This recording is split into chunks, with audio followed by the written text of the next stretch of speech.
So I have like a good chunk of a dex, as you can see. As you literally can't see because I don't have it open. We're definitely missing some trade evos and some version exclusives, which I can move over from Eevee because I have both. But I might just,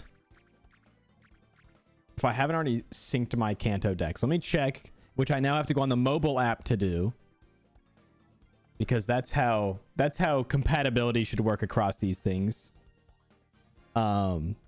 I have to check on the Pokemon Go, or sorry, Pokemon Home mobile app. You are logged in. Oh my god. And it's going to log me out on here. Good grief, dude.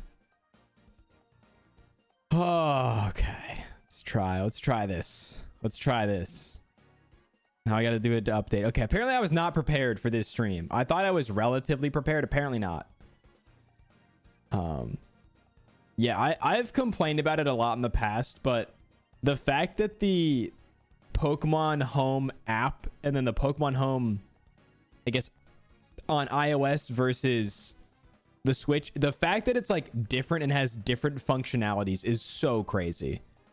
It is so crazy to me. All right. Now I have to remember how to go. Pokedex. Games. Let's go. Kanto Pokedex 110. Okay, who am I missing? I'm missing Machamp, which didn't I have a Machamp? Yeah. Okay, let's just go through, see if there's anything I have that I'm missing. I have to pull out, I have to go on my phone. I feel like I'm being a bad streamer, but I literally have to go on my phone. Okay, so I need Caterpie, Metapod, Weedle, Kakuna. I forget if they're version exclusives or not. I don't think they are. Oh, come on. Let's go Pikachu and Eevee. Version exclusives. Okay, there's not that many. But like Ekans, I know I'm gonna have to get on another save. Yo, what's up, Aaron? Hello, gamer. I hope the Thursday's treating you all right. Well, let's see what I can move over. Okay. I don't have Spearow. I do need both the Nidoran lines. I need a Sandshrew, which is Pikachu exclusive. I need a... No, Crobat doesn't exist. Okay, I need Oddish. I need a Gloom, which we can evolve one of these. Okay. Feeling better today. I'm glad to hear it. I'm glad to hear it. I'm glad to hear it. It's always good. Let's see. I need a Paris. Okay, it looks like Machamp's like the only thing. Oh, Alakazam as well. Do that. Do I have Golem? Okay, I do. Okay, so apparently at some point I did these... got these trade evolutions done. I think that was with Churchy, if I remember. Churchy clutched up and helped out with that. Okay, looks like we need Coughing, Wheezing, Execute, Goldeen, Ammonite, and Kabuto. Okay. So now it's quit. Those three will sync, and then I'll move them back into the boxes. Oh my god, dude. This is going to make me lose my mind. Did it save at least what I did? I just need to move those three trades over. So I'll close all those out for now, and then I'll have to open them right back up. Because this was set up in a really good way that makes a lot of sense.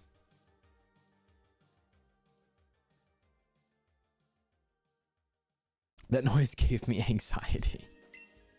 Let me try to go back here. I think I'm like just far enough into Eevee to like get everything I needed to... Yeah, nothing moved over. Okay, awesome. So I have to do this again. Let's do... Nope.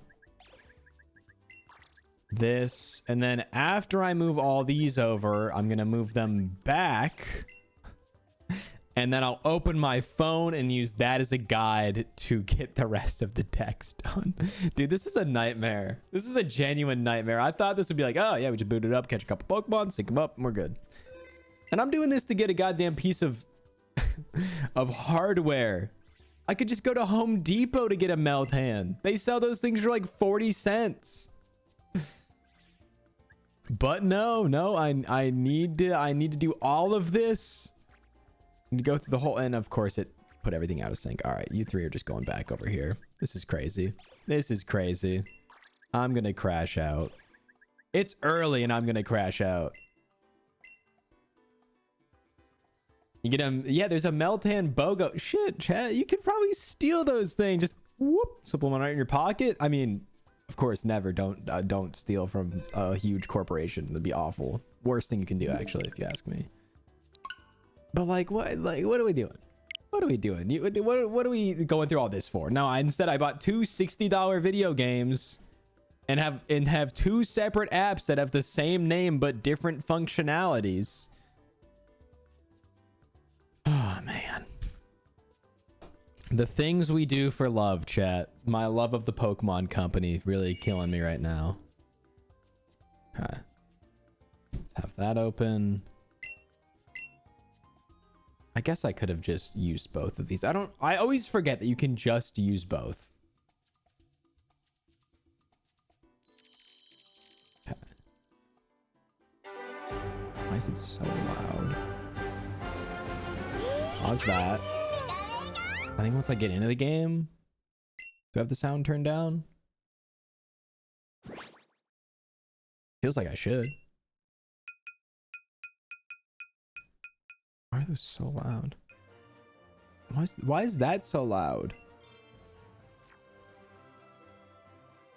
I like want to listen to the in-game music, but it's coming out of my headphones as being very loud. I don't know if it's very loud on stream, but it's going into my headphones as being surprisingly loud. All right, let me open Kanto Pokedex. So what I could really do is like, it's gonna bother me, but I want a living dex. So I think instead of just like going in here and I could just like evolve my Bulbasaur, evolve my Charmander, evolve my Squirtle.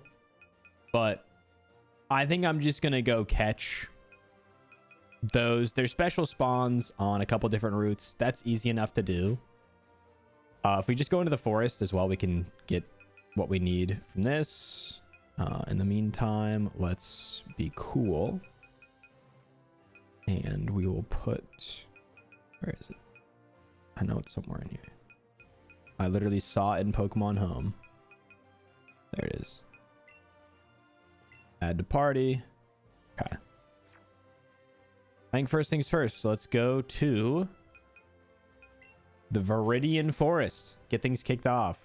Oh, Pikachu does not. Pikachu remembered something so embarrassing. Me every night before I go to bed. Me literally every night laying in bed. What's something embarrassing I've done I should think a lot about right now and no other time?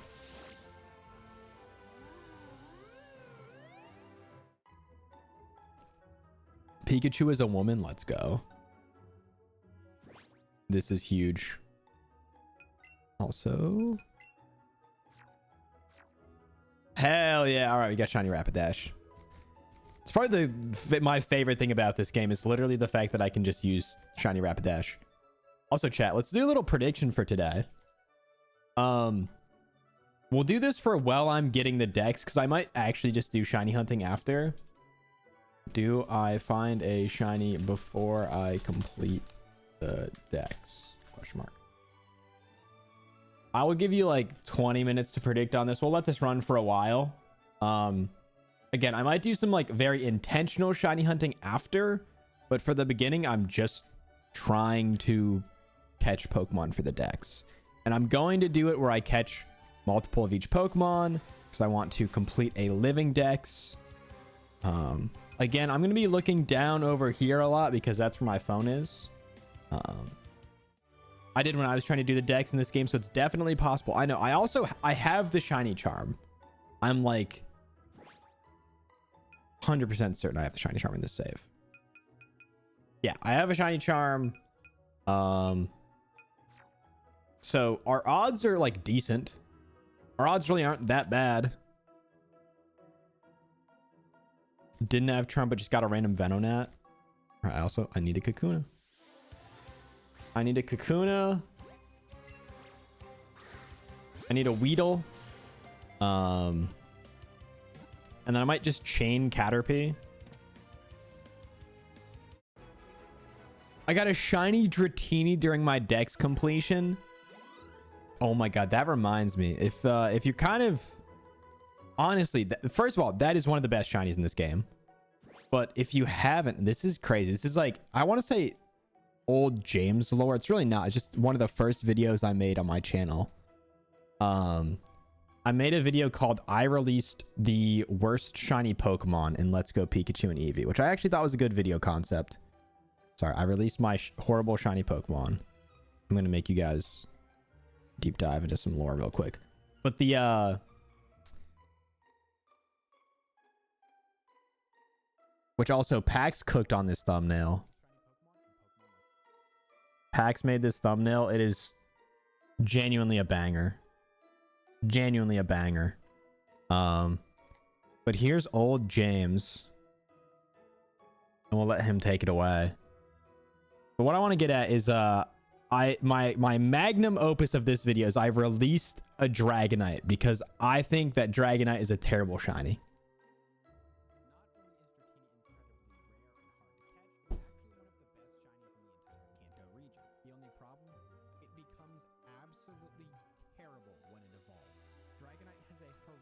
Dude, I'm sorry. I just think Dragonite looks terrible. Caught. I'll say it. I love the green. The crazy part is, the more I've gone back and looked at this, I'm like, I really don't dislike it that much. It looks fine. It was like half rage bait. I think I felt more strongly about it at the time, and the more I've looked at it, I'm like, I really don't care. I think the switch up from this to that is frustrating to me because I think this as like pink in gold would have looked so cool. But yeah, it looks fine. But all of this is to say, this is the moment where I found my shiny Dratini. Let me... Near 4 Dratini, one of the craziest things happened. Oh, sorry. I found a tentacle, my bad. I was worried that my chain would break after what happened before. Oh. With the clear the encounters would okay, so we kind of just rewinded through it, but we'll watch when I found my shiny Dratini. And I could only hope this one would go by quickly. I started with a solid chain and was getting into a rhythm until I made a really big mistake. Okay, that must not be your flea animation then. No. Fuck! It was after one ball. Oh. Like, if it's after one ball, there's no fucking shot. This absolutely killed my momentum, but old James lore right there, yeah. Every time I see a shiny Dratini, I just think of that moment. Broke my chain at like 40. Although I did have a miraculous recovery where I found the actual shiny at like a chain of 8 or something. Final shiny of this video. Okay. Oh my god, that is so lucky. This is giving like recording this and want nobody to hear me vibes. It's so insane. Anyways, if you want to watch that, you can find my YouTube channel. It's very, you can tell it's one of my older videos. It looks and sounds, I think, a lot worse than some of my newer stuff, but that's the joy of it, really.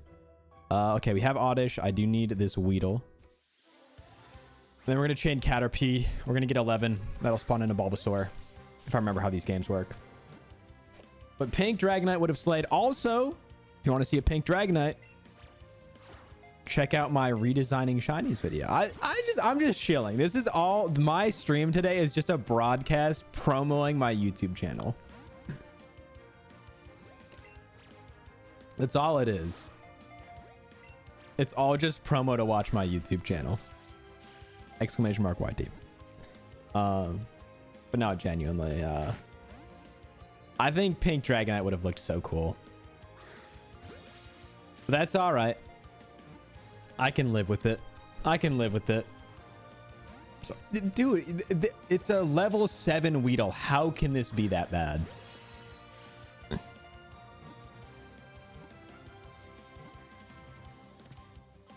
We need more pink dragon Pokemon. Real. I don't get. Actually, I do get it because in Gen 2 and forward, how they made shiny sprites was they literally would just. They had like I'm pretty sure it was like algorithmically shifted hues where. Oh, I don't want to do that.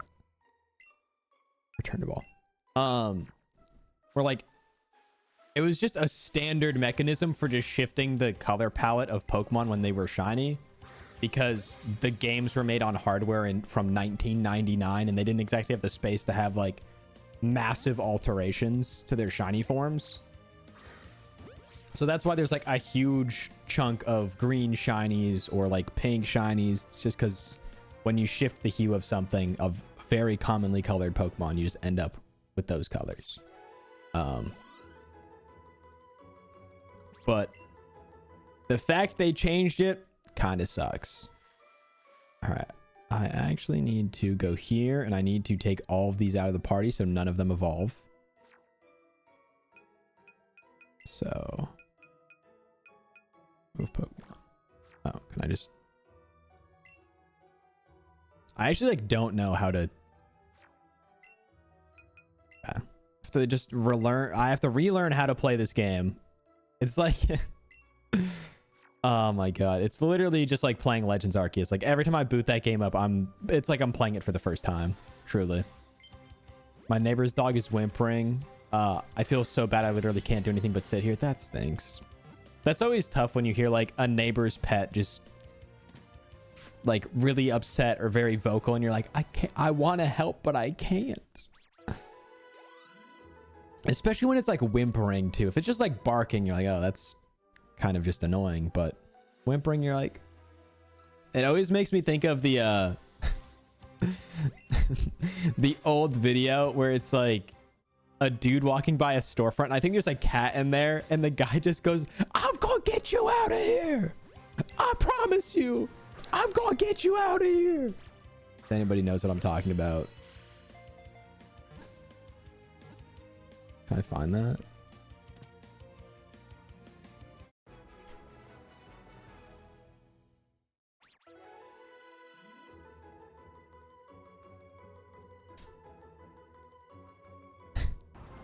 No way. I'm sorry. This is just becoming like a me pulling up clips stream, but it's Let's Go Pikachu and Eevee. What else can I do?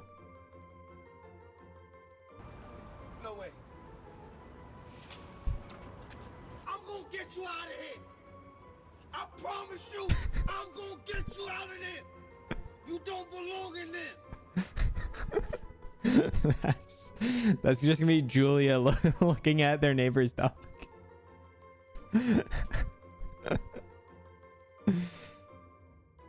This feels like something I should have seen but haven't. I think that's like, no, that's like post Vine and stuff. It's like when Nick goes running a New Girl and Winston's like, I see you. That was always the craziest when I ran in college, and like made all of my friends through running. Every once in a while, you just like get a pic, like you'd get a text from somebody of just a picture of you running by their house, and you're like, wait, what? Huh? Like what's happening? Oh man, yeah, that was always a little. You're like, because there's a couple of people that like I ran with, had their numbers, saw at parties, but like had never gone over to their place, so I didn't know exactly where they live. And obviously, like all the students live in a similar area, but the college I went to, like once you were upperclassmen, you just lived off campus. Like everybody kind of lived in the same area. But you never like knew whose house was whose. You just like run by, or you'd like see somebody through their window just like sitting at their dining room table. Always some weird experiences with that. But speaking of running, chat, I went to a run club last night. It was very hype. Actually like got to meet some people, which was super cool.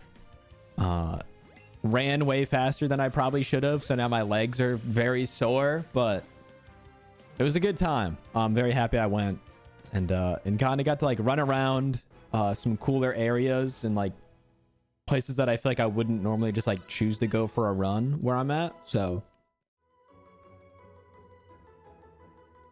that was also super cool. Okay, we're gonna let this Caterpie evolve. So we have Caterpie, Kakuna, Metapod, Weedle. Okay, so those are all done. We got those 4. I still need to keep this chain going so I can get a Bulbasaur to spawn in, and then we need that Bulbasaur to evolve into Ivysaur. And then we're going to go to Route 22, and we're going to do the same thing and get a Squirtle. And then does anyone know what route you can get Charmander as a special spawn? Does anyone know that off the top of their head? Like, no problem if you don't, because who would? But if you do, let me know. Let me know.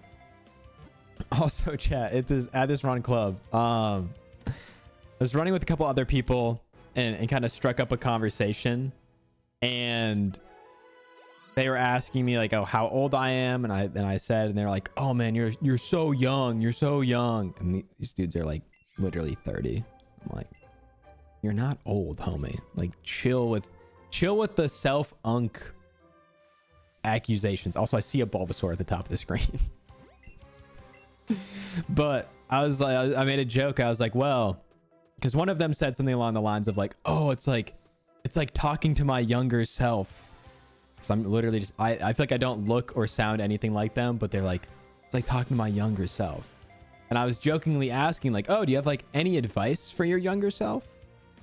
Like trying to just like strike up conversation, get some insight, some elder wisdoms, and just offer it. But like, keep in mind, I started talking to this guy 5 minutes ago on our run. I'm like, oh, do you have any like, you know, what would you tell yourself when you were younger? And he's just like, maintain a good relationship with your parents. I was like, oh, yeah, no, for sure. Yeah. Very common advice to give to a younger person that you just met. And the conversation like turned to a more endearing. It wasn't like, I have this fractured relationship and everything is awful and I wish this and I wish that. Like, it was actually rather genuine advice, the more where you like talked about it and when it was put into context. But right off the bat, I was like, what do I say? But then he went on to tell stories of, he's like, yeah, the last couple years, like I've gone back and done stuff with my parents and like gotten to know them again as people and not just like your parents. And that part of it, like that part of the conversation was really cool, where I was like, oh, like I get the point you're making. Off rip, I'm not gonna lie, you had me lost a little bit in the first half, but we get there. Also, let's see. We got Bulbasaur. I think that's everything we need from in here. So let's actually leave. And we're gonna go to Route 22. Yeah, I hope their home life's okay. Everything seemed fine after, but I was just like, oh, okay. I feel like if I just met somebody, it's not the first thing I would say.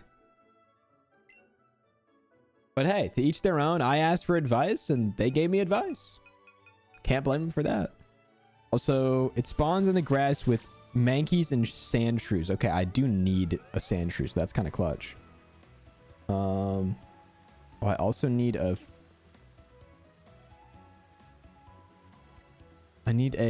Spearow, which we could probably find pretty close by.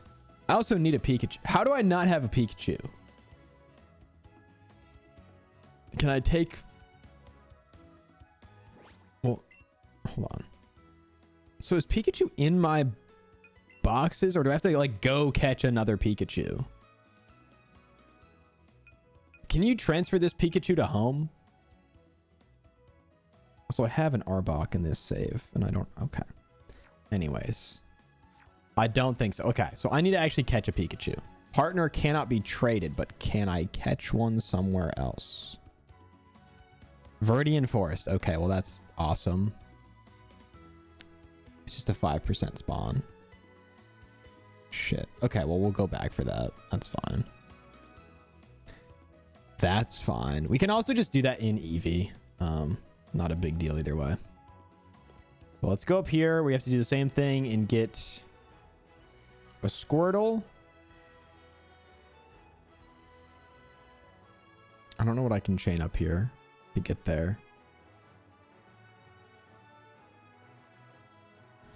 Let me actually look up Squirtle. Squirtle. Let's go Pikachu and Eevee. Route 24, Route 25, Seafoam Islands. Is it a special spawn? It's a special spawn in all of these places. Is there anywhere in particular I can look that... I don't really need anything from these routes. Okay, so we just need to chain something. Let's just chain Oddish. It's right here. It's easy enough. I probably don't need to use Ultra Balls. I also never have money in this game. Does anyone have the sauce for like how to get money in this game? Genuinely, I feel like I've always been out of money. Also, if there's anyone lurking who wants to be a doubter, you have a potential for a huge payout. We just need somebody to balance the prediction.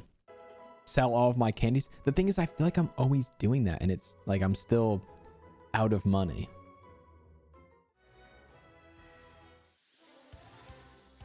But I did just release a bunch of stuff to make space in my boxes, so I might actually have some more candy stocked up.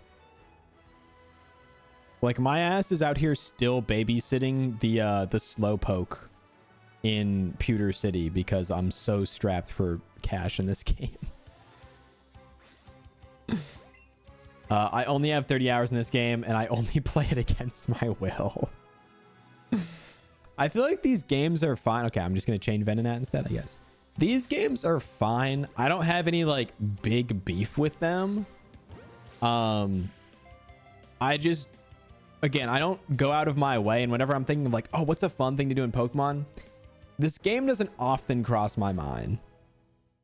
I just can't catch Pokemon to save my life. If you just play it in handheld mode, I think it's way easier because you can at least aim the Switch. Playing it with like just the one Joy-Con, it's always how I play the game, especially on stream, but it is very frustrating. Like, these aren't bad because they're not moving around. Once the Pokemon start moving, I just everything in my motor function leaves the room. I got 2 shinies that despawn before I could reach them, so that's another thing with this game is every once in a while a shiny's just like, see ya, and then just gone.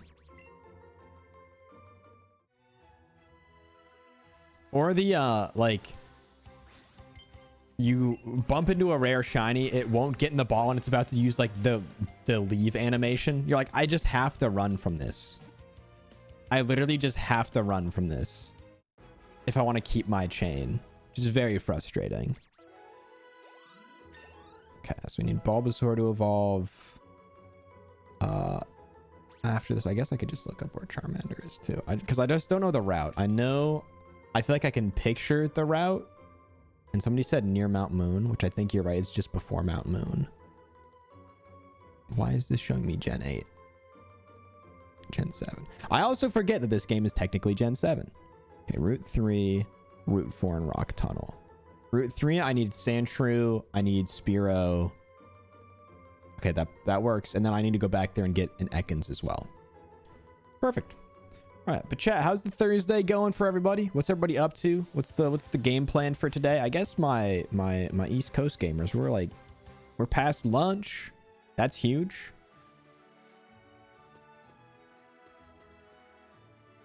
feel like my brain still thinks of everything in East Coast time, so I'm very disoriented with some things in that respect. Oh shit, okay.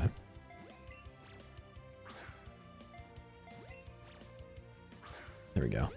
To me, this game isn't a part of any gen. It just exists in a vacuum. I kind of agree with that. I kind of agree with that.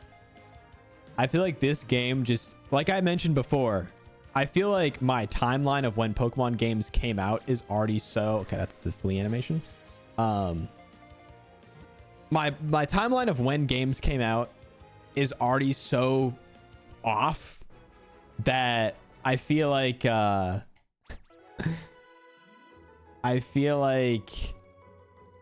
just don't know what's going on in these games. Oh, let's just go Scarlet and Violet. Easy enough. Did the dishes today, so I feel very accomplished. Let's go. I desperately need to do my dishes. The one thing, actually there's two things about the place I'm at. One, it does not have a dishwasher. Kind of a bummer. Kind of a bummer. It's not that bad, because I feel like I don't make a ton of dishes, but it is a little brutal. It is a little brutal. It also does not have a washer dryer, so that's kind of tough. So I was scoping out where I need to go to do my laundry, which that I hate doing. I hate having to go do my laundry somewhere else. I need to meet somebody who has a washer dryer stat. But yeah, I need to do my dishes. May get the weeds out of our garden today. We shall see. Oh yeah, that'll be kind of fun. I need to find like a good outside activity to do today, which I think is just gonna be read my book. But it's finally kind of nice out again here, so that's pretty hype.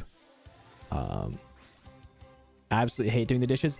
I worked as a dishwasher. Like 2 of my first 3 jobs were working as a dishwasher, and don't get me wrong, I hate touching like gross old food, but there's a part of my brain that just got so numb to it that that I don't want to say it was nice, but it has helped me in that respect when it comes to doing dishes, where like my brain is kind of glazed over in the part of it that's like, oh, gross dishes, gross food.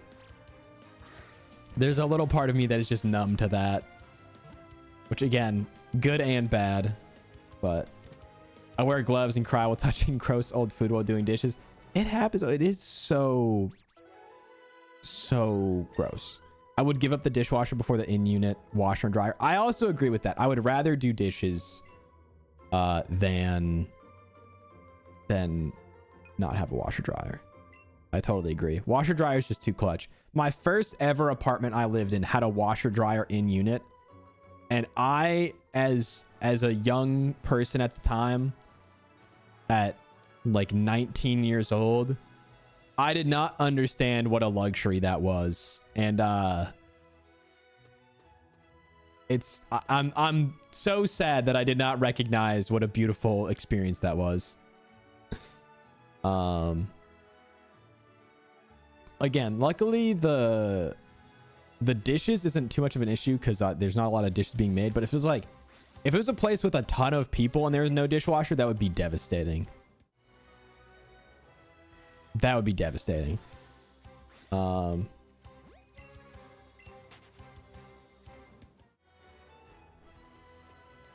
I just get another Venonat to spawn? And how hard can that be? It was like the only thing spawning in here for a minute.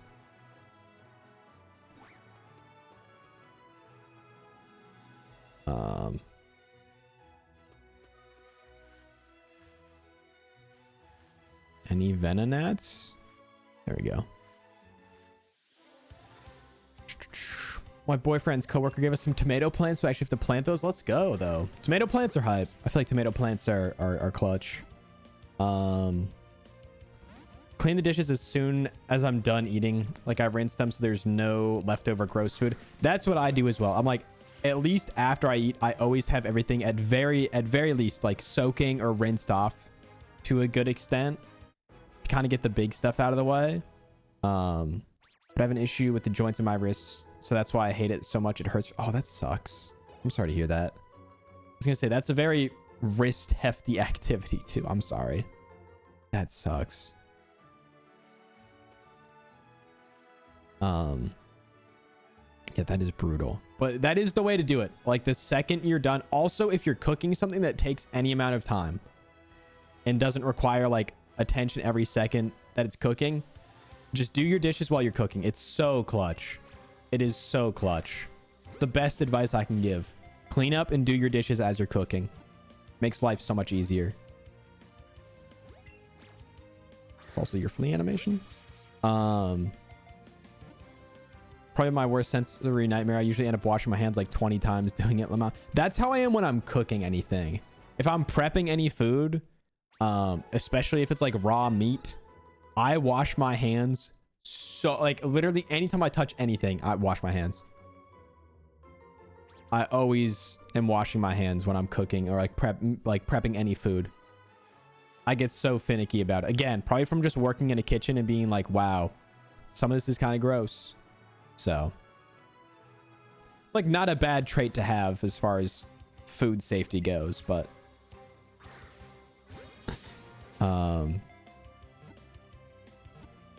see, I do this. Wait, see, I also do this, but the men I live with do not. Yeah. I hate to say it. I want to apologize on behalf of all men because I know we're slacking when it comes to dishes. When it comes to dishes in the trash, I like that shit is a war. I feel like the dishes weren't terrible. The last couple places I lived, the first apartment I lived in, nobody did their dishes. I kind of ended up just biting the bullet. And usually most of the time I was just doing everybody's dishes for them. I was like almost the only one to load and unload the dishwasher. There'd be like piles of just stuff in the sink that was like days old that nobody would clean up their stuff. Like it was brutal. And I hate it. There's no good way to navigate that. There's truly no good way to navigate it. Because like, if you just do everybody's dishes for them, like you're rewarding them for just leaving them in there. And if they were going to do them, you've taken away the opportunity for them to do them. But with something like dishes, like it needs to be done on a timeline. Kind of the same thing with the trash. It's like it needs to be done on a timeline. Like the trash can't, even if you were planning on taking it out eventually, like if that was your thing you were going to do, it can't wait for like a week after it smells like something's died in your apartment. And I've been there. What's crazy is the first apartment I lived in was probably the worst living situation. I literally met my roommates on Instagram. Please don't run away from me. I didn't know them. One of them was actually like super nice, but I mean, we kind of just chatted when we saw each other, but like never hung out. And then the other one was kind of whack, and we kind of just never hung out. But like to get from our trash can to, you can see this one has stick drift. To get from the trash can, which was in our kitchen, to the dumpster for our apartment, I could not have been more than like 8 steps. Like our trash can was in the back of our kitchen. Maybe 1 step from the trash can was the door to get out the back of our apartment. 3 steps to get around to another door to the back deck. And from there, you could lift the lid on a trash bin and throw the trash in. It was maybe somewhere from like 7 to 10 steps. Not the Instagram roommates. The crazy thing is after that, I was like, I'm never, ever doing that again. Instagram roommates was not the move. I needed people last second. I needed a place to live. And then the next year I lived with people I met on Instagram. I went right back into it. And I tried and I looked and eventually I was like, I need a place to live and I'm going to look on Instagram. Luckily, the second time around, it worked out way better. I met one of my best friends through that and somebody I lived with for a couple years, and it was fantastic. But right after I swore it off, I just dove right back in. Well, let's see. Excited because last year our city had a water main break and we couldn't water our plants, so they all died. Oh my gosh. Ended up only being able to harvest onions last year, but they were still good. That's good to hear, but that is brutal. Just like, all right, we have all of our plants and then just the water goes out. Yeah, plants kind of need that, I think.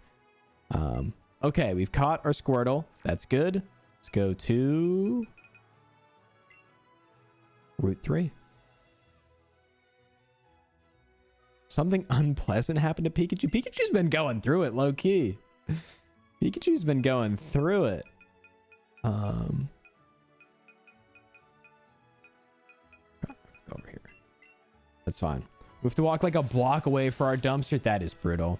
Yeah, my last place, our recycling needed to go, or like a bigger recycling needed to go a bit further away, and that was kind of tough. Like having to load it into your car and then take it, because ours was actually like far enough that you couldn't even walk to the nearest dumpster. You had to like drive at our complex. Let's go back to this. But while I'm right here, let's go chill with the Slowpoke. Also, chat, we do have ads coming in 30 seconds. So if you want to avoid them, Prime, sub, whatever. If you want to skip the ads, if not, you'll have a few minutes of advertisements to sit through, and then we will be right back. We'll be chilling. We're just going to probably chain either Sandshrew or Spearow, probably Spearow, to get a Charmander, and then we'll keep cruising along. So that will take care of all of those. Will be done. We'll get Spearow. I have an Arbok, but I need to catch an Ekans, which that needs to be done in Eevee. Totally fine. I don't know that I'm in like the post game for Eevee, so that might be a bit of a problem, but we'll cross that bridge when we get to it. And we'll just keep using lures. That's probably where all my money went, is I probably burned all of my money just getting lures, because when I was chaining stuff, if you chain stuff enough, the catch rate goes way down. So it's really easy to catch. So you can just use Pokeballs, which is nice, but you still kind of need lures.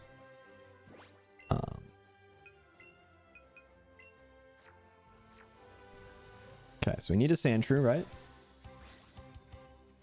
Yes, somehow.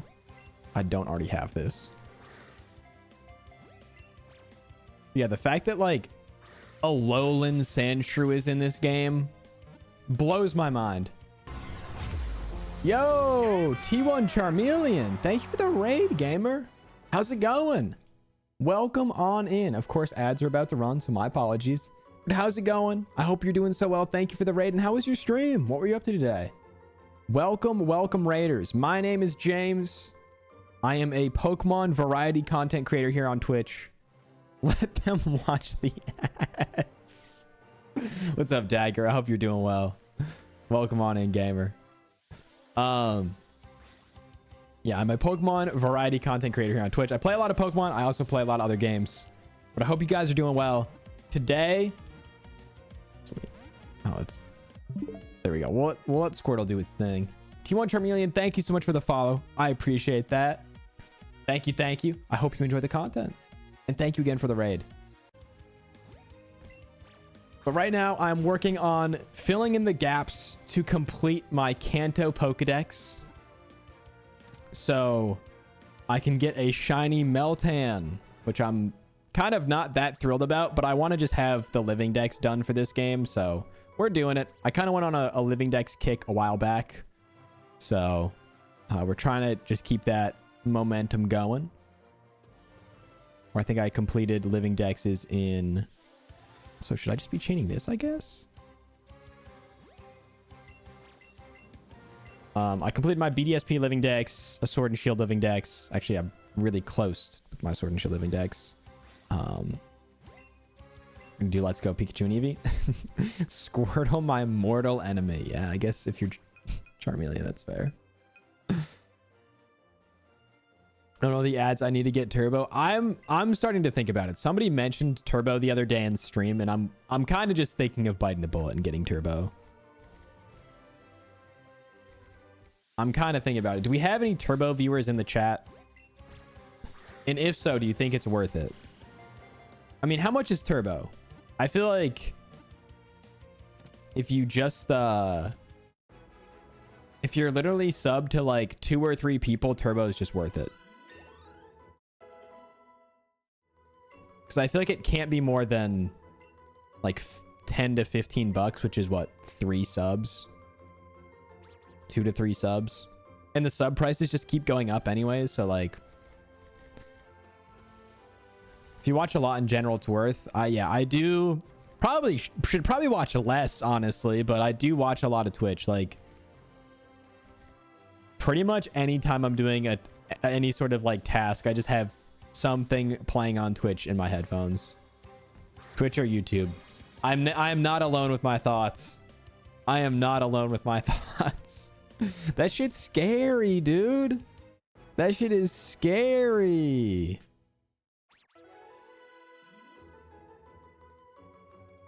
That shit is scary. All right, we need to chain probably 11 Spiro. You watch a lot of... Oh, wait, a lot. To be fair, most of my time on Twitch is on Twitch or YouTube. Yeah, my daily watch stats on Twitch or YouTube are probably pretty scary. I'm like always listening to a stream, a podcast, or a YouTube video.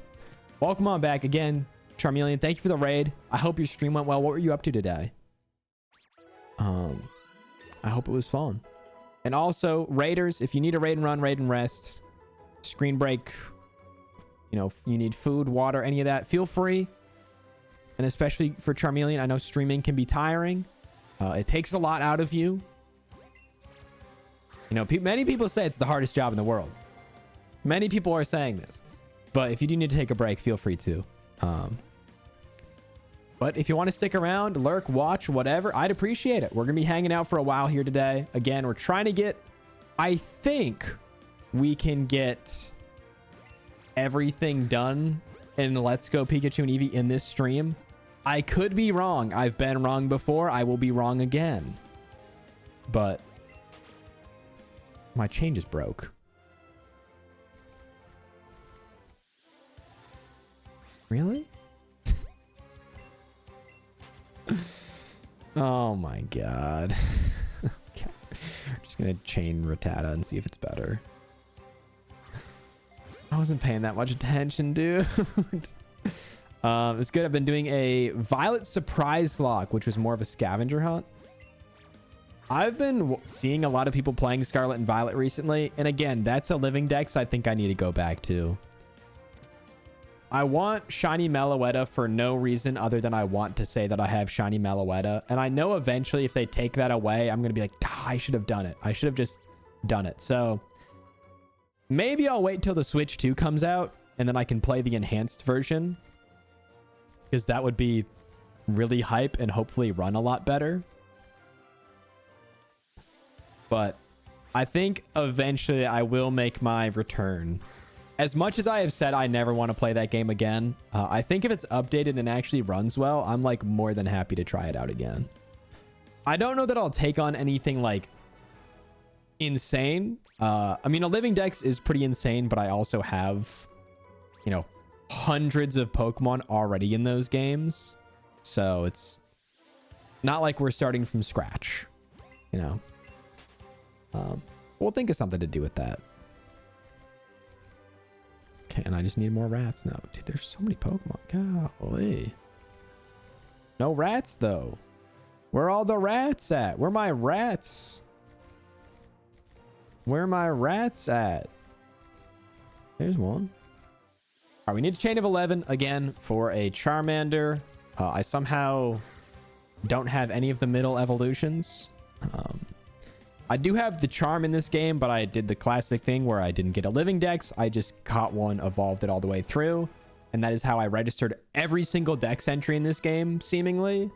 So there's a lot of in between, a lot of lines of Pokemon where I have just the first or just the last and not the middle. Somehow. So we'll do that. Eventually we will have to go play Eevee as well. We're gonna be doing that because there are some version exclusives. Luckily, all the like really tough version exclusives I think I already have, like the Scythers, the Pincers, the Tauroses. I do need the fossils, which that is like its own thing. Also, how does this not say that I registered Alakazam, Machoke, and Golem? I literally moved those over at the beginning of the stream. I'm gonna reboot the app and see if it's updated. But I mean, if not, I'll just move them over again. Okay. So we got War Turtle. That's good. Check Pokedexes. And of course, I have to check all of this on my phone. And I can't do it on the app because it's... Okay, so it still doesn't think I have Alakazam, Machoke, or anything. That's crazy. Also, I somehow don't have Mankey registered, so I guess I'll have to catch one of those, which we're in the right place for it. I could have sworn I had a Mankey, but that's fine. I do need to wait until I finish this chain though, so I don't break it.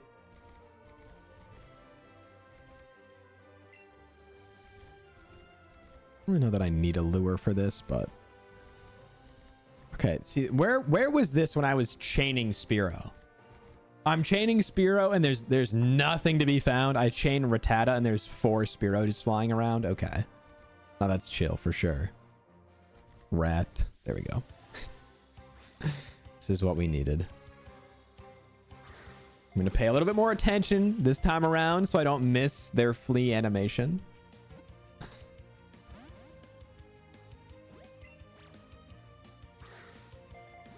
That just bounced right off your head. Okay. Okay. Whew. That's fine. It is so funny how, like, inconvenient it is playing this game sitting at a desk. It's just so the antithesis of playing this game where it's like, you're moving around and you're throwing Pokeballs. Like, I'm sitting here cramped up trying to angle my arm correctly to catch Pokemon. All right, but that'll take care of a few things. I can actually catch this. It's crazy that I'm this far into the game and I'm still struggling to catch everything I come across. Like, this is the first route Pokemon and I'm just sitting here like I can't figure it out. Unreal.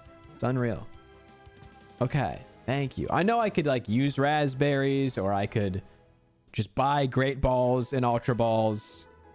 All of these are great points. All of which I'm ignoring.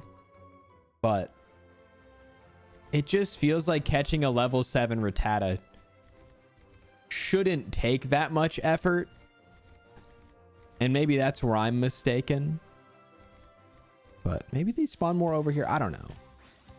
So we need all of this to get a Charmander. And then we need to catch a Mankey. Don't let me forget that, chat. My memory is so bad. I need y'all to clutch up on this one for me.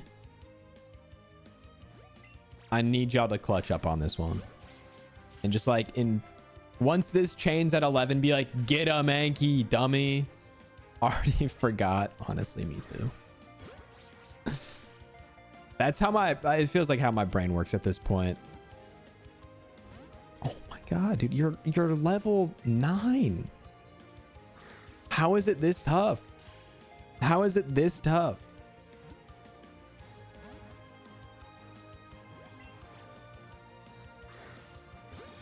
I feel like I'm tweaking with like how difficult this is.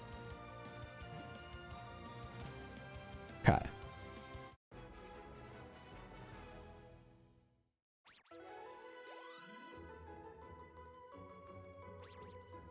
We'll keep making our way back to Pewter City. That way I can, I guess, buy Great Balls. Like, perhaps that's what we need.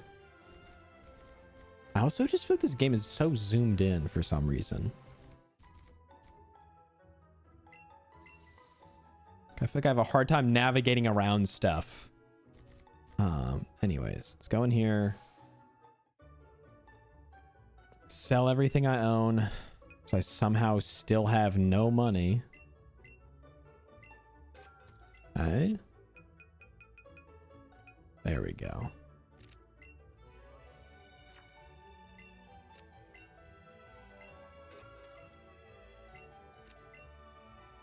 So my 999 candies.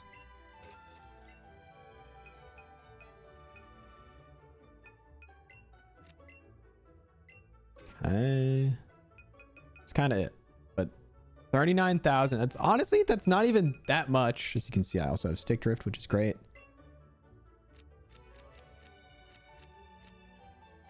Let's get 80 great balls. That should at least help. Oh, ultra balls are not that expensive. Okay, that's kind of nice. Let's do that. I think we still have a good chunk of Pokeballs. So why the hell am I all camoed out? I do not remember picking this outfit at any point. I don't know why my trainer feels the need to be in all camo, but here we are.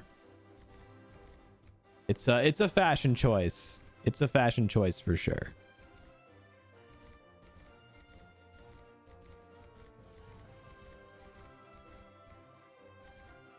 Show me the rat. Let's go. Okay. I only have 78 Pokeballs. Really? Okay, we got green circles, though. This is huge. This is huge. That should help. That should help.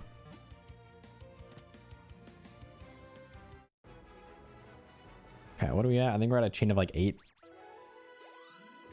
That was a big one, though. We get the XP. Bulbasaur to 16, so that evolves. So that's done. Very nice. Okay. So that'll be done. Again.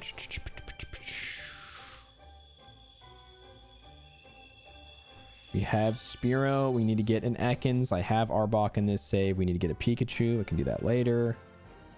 We got a Sandshrew already. I have to get Nidoran and Nidorina, or whichever ones are in this game. I think they're both in this game, but one's way more common in one, like in Pikachu, and one's way more common in Eevee. So we'll just get whatever's easiest. Again, if I just catch those things early and I let them sit in the party, we get the evolutions pretty quickly. We also might just do some shiny hunting depending on how long all of this takes, which as we've gotten into it, I'm starting to think it's going to take longer than I anticipated it will, but we'll see. We'll see what the vibes are. We'll see how it's going. Again, either way, I think we can get this done today. My only fear is the fossils, but there's ways around that. So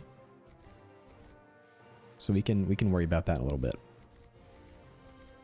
I know you can get like a free fossil every day in some place that I have a very hard time finding in Cerulean Cave.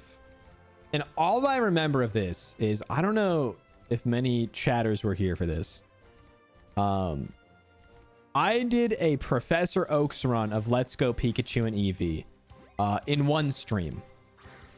I got every Pokemon you can unlock before every gym in this entire game in one stream. It took 16 hours. I was like borderline delusional by the end of it. But the last thing I needed to do was get a fossil. And it took me probably like 25 minutes to find the island I needed to go to in Cerulean Cave.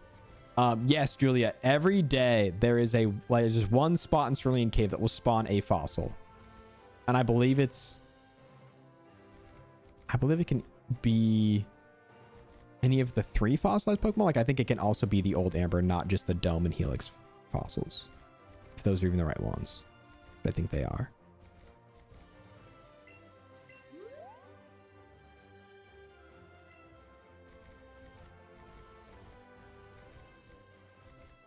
Okay, we need literally one more rat, and then we're guaranteed a Charmander spawn. Okay. But yes, we can do that, and we need to get both those fossils. But there's a way to date skip. It's just different in this game than most other games, because this game has stuff in place to stop you from date skipping. But if you do enough finicky menuing, there's like one section of the game, I think if you're queuing up for a trade, where the game does not do a time check,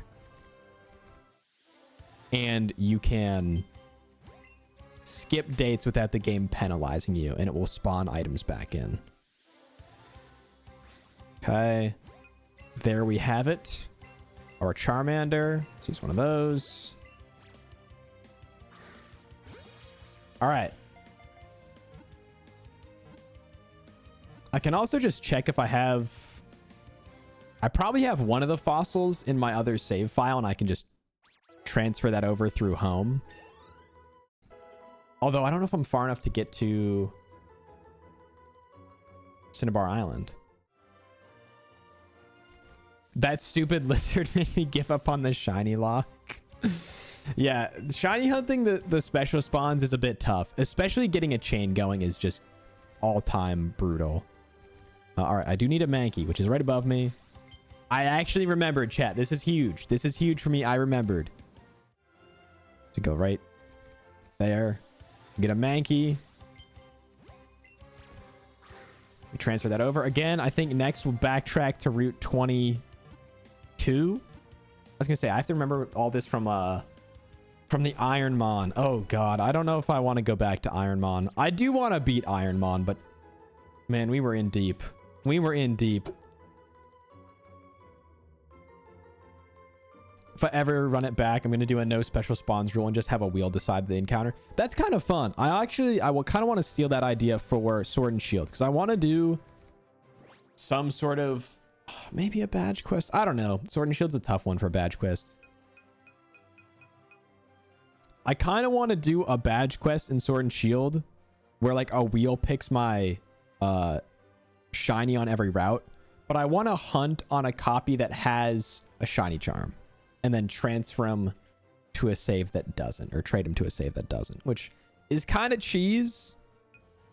But I just don't like, with the time I have available to dedicate to streaming, I don't think I can get through it fast enough for it to be like fun at all. Or not take like a year to do, which I don't want it to. Anyways, where am I going?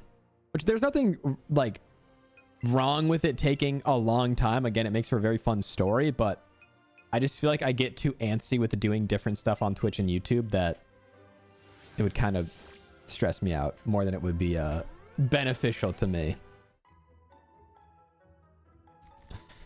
All right, let's go catch whichever Nidoran is over here. Let's catch 2 of them.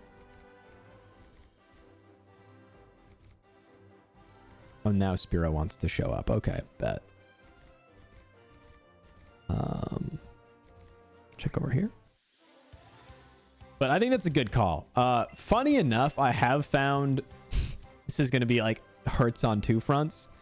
The Pokemon I've probably found the most... I think I found the most shinies of in this game is actually Chansey. From shiny hunting other stuff. And Chansey's a special spawn in this game in like half the areas.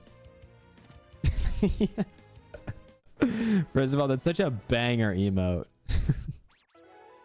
But yeah, I'm like, damn, I'm really twisting the knife on 2 fronts. I found shiny special spawns and it was a Chansey. Yeah, that's like Aaron's actual worst nightmare. I'm sorry. I'm sorry. I didn't mean it as like a flex. But yeah, I don't know why they thought Chansey would be so cool to have as a special spawn. On literally like 50% of routes, it's the special spawn. It's crazy. I truly don't know why. I really don't understand it. But it is. And so when you're shiny hunting anything else, every time you keep your chain going, it just wants to keep spawning in Chansey, and they do shine, unfortunately, a lot. Okay, 2 Nidoran. Let's get those in the party. We can swap out everything else. We can also clear out some space. Like I don't need any Rattata, so we can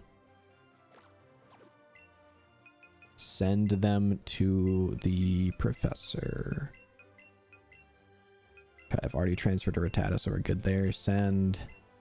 I have sent this homie so many Pokemon. It's great. Like I have sent, I think, almost 3,000, almost 4,000 Pokemon. That's actually insane considering I only have like 75 hours on this game. Like I don't have a lot of time in this game comparatively to other Pokemon games.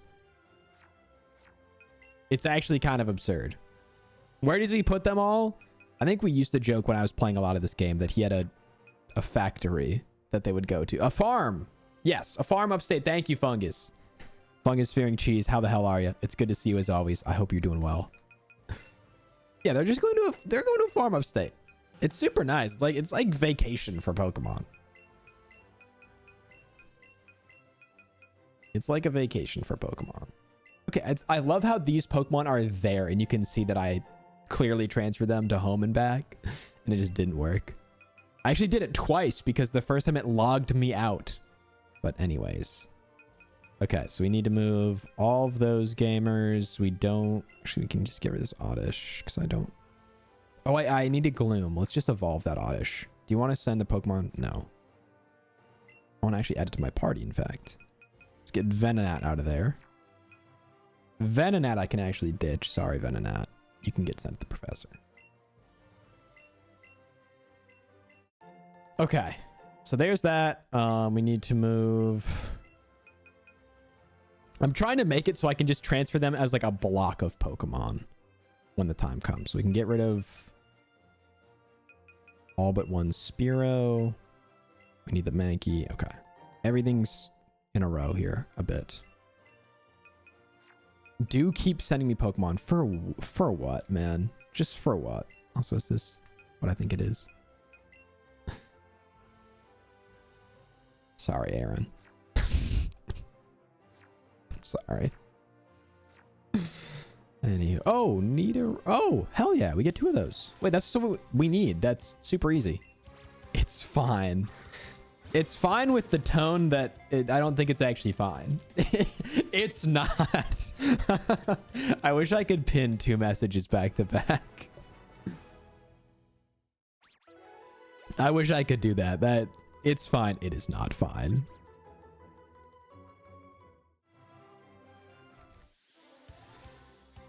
All right, so the thing is, did I get lucky just finding 2 Nidoran female, or did I get lucky finding 2 Nidoran male?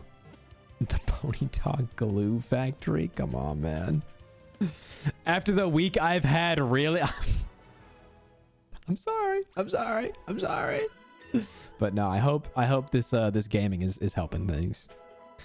One of my a creator I used to watch a lot. His tagline for a lot of his work was escapism through entertainment. And that's like something I've always thought about with streaming. I've always wanted my stream to be a place where you can just come, hang out, forget your troubles for a bit. And just like vibe with a cool community. And I'm so happy with how well I think that's gone. It is. I have One Piece on the other monitor too. Let's go. How far into One Piece are you? Also, you need to add Monkey, please. I got you. I need to go through and do like a BTTV refresh. But how far into One Piece are you? I'm just one of those, I'm too afraid to start. I'm just too afraid to start because once I get sucked in, it's going to be like, I'm just there. Do it. I'm scared, dude. I'm so fucking scared right now. Oh, hell yeah. Oh, there's several banger Monkey pleases, but I need to remove an emote first. What do I get rid of? Nobody uses pufferfish. As much as I love it, nobody uses pufferfish. That's fine. Get rid of it for now.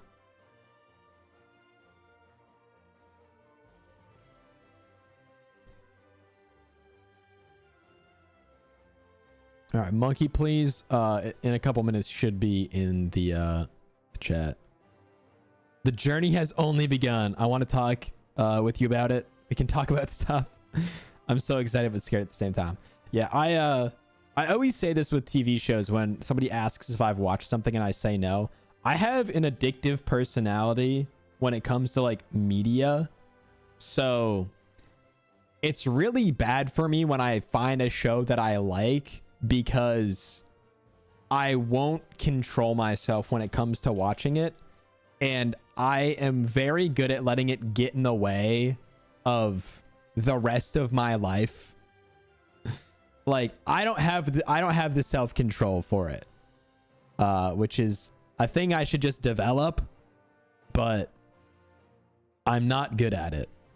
I'm really, really bad at it. In fact, I binge read. I feel like binge reading is at least better than than watching something. Like when I was traveling out here, I was binge reading. I read 3 of the Percy Jackson books just back to back to back. Like, I mean, granted, it's not like I was reading intensely difficult literature, but I hyper fixate in that way where it's like I just lock in on something and then I don't want to say I do too much of it, because with some things that I really like, I never feel like I'm doing too much of it, like streaming or editing. I do let it get in the way of other stuff. Certainly guilty of that, but yeah. But binge reading's good. I mean, again, if it's getting in the way of other stuff. But I feel like there are worse habits. You know? Okay, next up, we're going to get Paris and Clefairy and Mount Moon. I binge read like 40 issues of comics within 3 days, and no one else knows what I read, thus not what I'm talking about. So I seem even more insane. That's how I feel when I say like, oh, I had a super busy day, to like my friends that don't know I really work on a lot of content stuff, just personally. And they're like, oh, like, what were you up to today? And I was just like, well, I just hung out and like played some games and stuff. It's like, man, I was in DaVinci Resolve for 7 fucking hours. Like, I've been in the mines. I've been in the goddamn mines. But I'm just like, yeah, I was like super busy.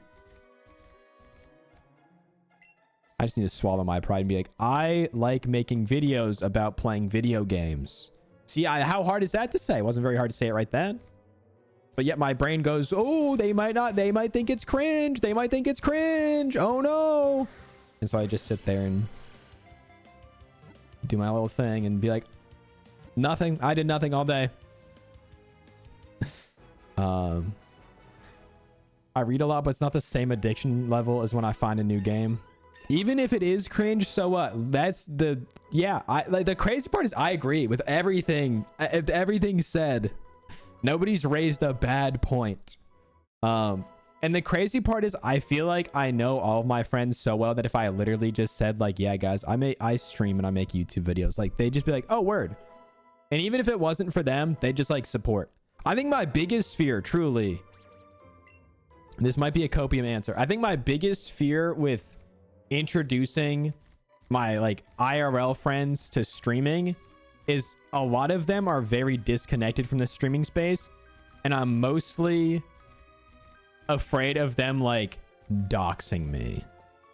Because I feel like I have a lot of friends that are like, would just be like, oh, how's, and then like drop where I'm living, or like just drop personal information that I have worked to keep separate from YouTube.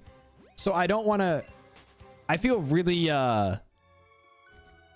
really weird being like, hey, you can watch my stream, but like here's like kind of a rule sheet, like don't say where I live, don't use my phone, like don't mention certain things. Like I don't want to be like, here's the rules to watch my stream, because that feels annoying. But I also don't want friends to be like, yo dude, how's, drops address.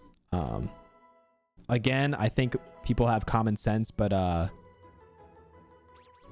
I don't think you can be too safe when it comes to online stuff. And like honestly, I look back and I'm like, I share less now than I used to when it comes to certainty. I feel like certain aspects of streaming I share way more, and there are other aspects where I share way less. And I feel like I've worked better to figure out that balance. Because I think a big thing with like the biggest streamers is you feel like you know them personally. They are so open about so many aspects of their life. But also like there's just stuff you need to keep private for like safety reasons, you know? My IRL friends are like, girl, when are you gonna stream? Stream, Julia, stream if you want to. Only if you want to. I always love to encourage people to stream. I'm like, I get like annoying about it with my friends are like joked about streaming. One of my friends downloaded OBS the other day, literally just so they could get like mic monitoring to work on their PC. And I was like, dude, you can stream now. You can stream. And it's just my like long con to get all of my friends to move in with me and do content. That's like my pipe dream, is get all of my friends to live together and do content. That's literally like, that's the goal. That's my literal goal. And it's a actual fucking brain disease that I have. I'm not kidding. It's a brain disease. But I like, that's what I grew up on, man. I've thought a lot about it. I've actually talked a lot about it in the past, and something I don't think I've talked a lot about on this channel, but like, that's the stuff I grew up on. Like when I was really getting into content, I was watching the Z House. I was watching, which that's, you know, questionable members in that now. Old FaZe Clan. And not that any of those like are a particular way, but I grew up watching groups of friends who lived together and made content. And that was really formative for me. And so as I've entered the part of my life where I have to ask and answer the big question of like, what the hell do I want to do with this thing that I've been given, with this opportunity that I've been given to do something with you know, choose what I want to do with my life. And like, that's truly my dream, which is like both really exciting and terrifying at the same time. When is the I'm James streamer house opening up? I'm genuinely trying to figure it out. But I want to, that's what I want to do. But throwback to when FaZe Clan actually played COD, also true. Streamer house has never seemed appealing to me. That's also fair. That's also fair. There's a chance that I would do it and be like, this sucks. I just want to talk to people that are outside the space. But I feel like I've been so disconnected from people in the space that I want to be with people who like, I don't want to say think the same way I do, but like are driven toward the same thing that I am. If that makes sense. Like people who get the like running a bit on stream and how to not like farm a clip, but like have funny moments together on stream and understand appealing to a chat and things like that, that you can work with. Because I feel like I've worked so in isolation, and that's something I really want to open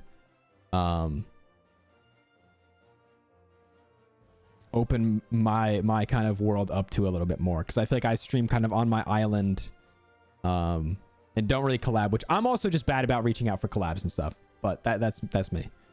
Know some streamers that are mutuals and go into each other's streams, but a streamer house houses be crazier to me. Absolutely. There's also like, you can totally have your online streamer friends and still have 99% of the like overlap, but yeah, it's something I definitely want to like try. And again, maybe it like low-key sucks and I'm like, damn, I don't want to do that. I just want to like live with friends. I think either way, I definitely want to live with friends. Like I'm not very much at that point in my life where I'm like, I just want to live with my homies. Okay. Route 5, Jigglypuff's 15%. That seems good enough. But I want a Pokemon house that's just a bunch of people with absurd amounts of Pokemon merch and games and plushies. Hell yeah, but that's, I mean, the same kind of thing where it's like just living with your homies that have a shared interest. And even if it's in Pokemon, like you can do crazy stuff together in that. Like, okay, do you guys want to do like you as a house could do a living Dex or some crazy shit. Like that would be so cool to me. And you have people that get that, or like you have roommates that understand if you're just screaming in your room by yourself. It's like, yeah, you're just like talking to chat. Things like that. Imagine Pokemon themed rooms. Sorting your house by D&D house, low-key. That'd be so fun. Like, that's the type of shit I'm talking about, though. But imagine you had, like, rooms in your house just sorted by generation, too. Oh, this is our Gen 1 room. Hell yeah. All right. We're looking for a Jigglypuff. Also, are there other routes? Route 6, Route 7, Route 8. 15% Route 6. 15% Route 7. Okay, so it's... I'm just going to probably go to a neurodivergent Pokemon house when... that's the thing too. It's like finding the people who want to do that and having it all work out. Like all of it, there's so much that goes into it, and so many things have to work out, and so many people have to be aligned on different things. Like, yeah, it's a ton. So that's why I'm not gonna be like, oh, yo, I'm just about to move in with. Yeah, that is my long-term goal. But again, I've kind of grown up on that. Who's getting the Gen 6 room? We're drawing straws for that. Dibs on Gen 3, y'all. We can fight about it. Gen 6 is the bathroom? Come on. I had so much fun playing Kalos. I actually had so much fun playing Kalos, I want to make a separate video about it. Come on, we can't be disrespecting Kalos like that. We just need to get a circular room. I feel like some houses randomly just have like one corner that's a little... Honestly, that could be Hoenn. There's hella water. That's a good point. But yeah, you see what I'm saying? See, now I've planted the brain disease in everybody else's head. But that's like my genuine goal, is to just live with a bunch of friends and make content.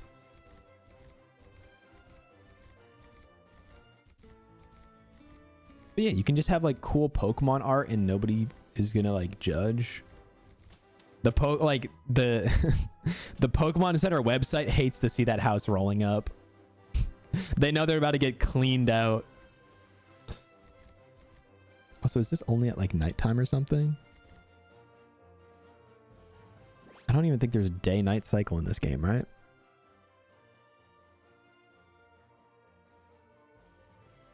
Route 8. Just here. I could go for this in...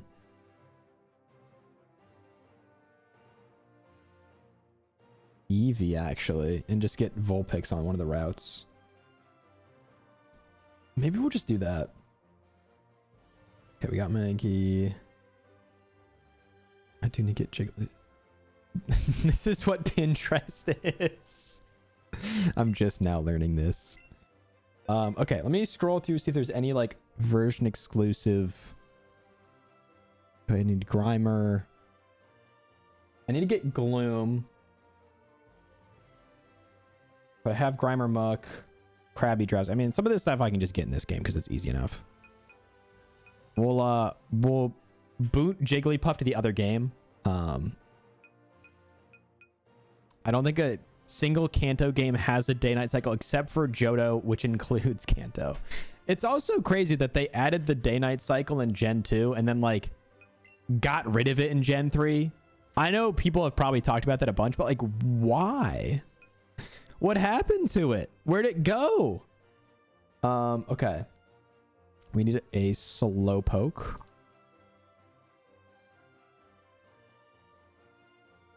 Oh shit, it's gonna be more annoying than I thought. Just do this. Slowpoke Gen 7. Seafoam Islands. 20%. All right. I've also, I think, got a chain of up to like 800 looking for Staryu in this game. One of my favorite shinies. I think it's one of the best shinies ever.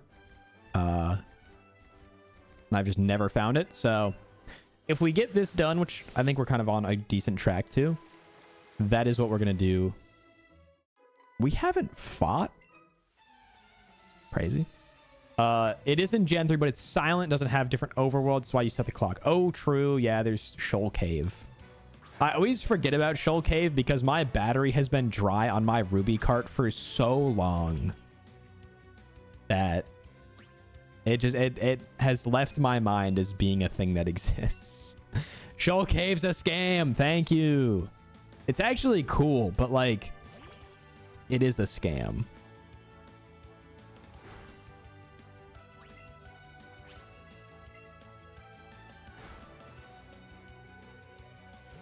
We should rise up, overthrow the scam that is Shoal Cave. there can be cool scams. It's true.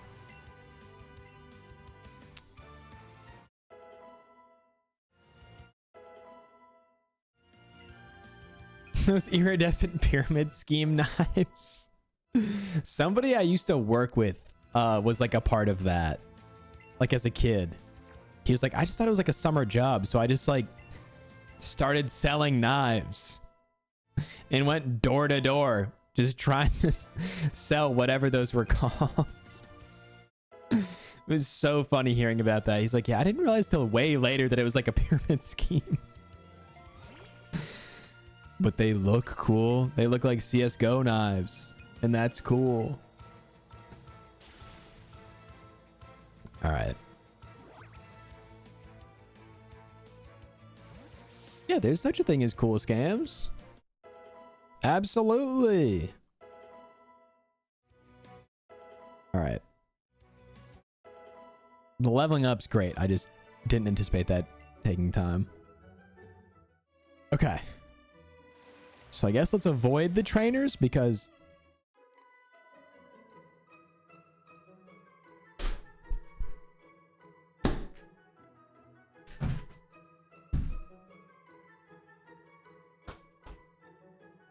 Oh. How? How? How did I miss that? Joking. But wait, she's got big pearls. That's insane. Okay. Actually, do need to get coughing and wheezing, which I think are in Cinnabar Pokemon Mansion. All right, hold on. We also have to get Shelter, which I remember being kind of annoying. But I do need to level up the Nidoran, so this was... I mean, with catching Pokemon, we're going to evolve those anyways, which is the nice part about this is we can just do almost all of our leveling via catching. So that'll be nice. We have at least that going for us. Otherwise, kind of annoying. Oh, and we get the flinch. Let's go. It's too easy. Granted, I have so many level 100 Pokemon in this game. It's kind of ridiculous. Like, once your chain gets up there enough, again, 700 plus for Staryu. I think I had an 800 or 900 chain for Poliwag. Almost all of my time in this game has actually just been spent shiny hunting. That's why all my, like, released Pokemon number is so high. It's because all I've done is just shiny hunt. I've done nothing else. Of course, every Nidoran wants to try to learn moves. Okay. How come I'm only getting 820 bucks, though? Okay. I'm going to be a lot more careful here going forward. I actually do need this. Very random, but I do actually need Magikarp. Oh god, this is going to be a nightmare to catch, though.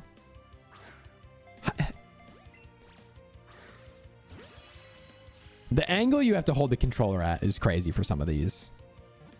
Like, the fact that... Oh, my god. Dude. The level of precision they expect for how... just, like, arbitrary the angle of your controller is kind of crazy. It's kind of insane. All right. Great. Great. That was at least fast. Okay, so we got Magikarp. Nice. We just need a Slowpoke. I think. Yes.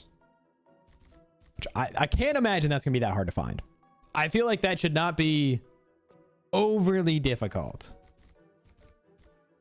Which I'm sure I'm going to eat my words, but... Okay. Can I just find like an open area to run through?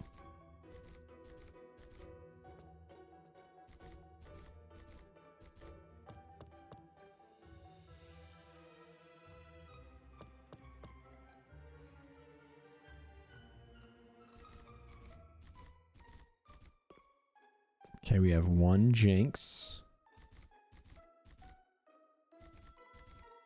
Guess we're running into it. I guess we're just going to encounter it. All right, we don't need Jinx. We just need a 20%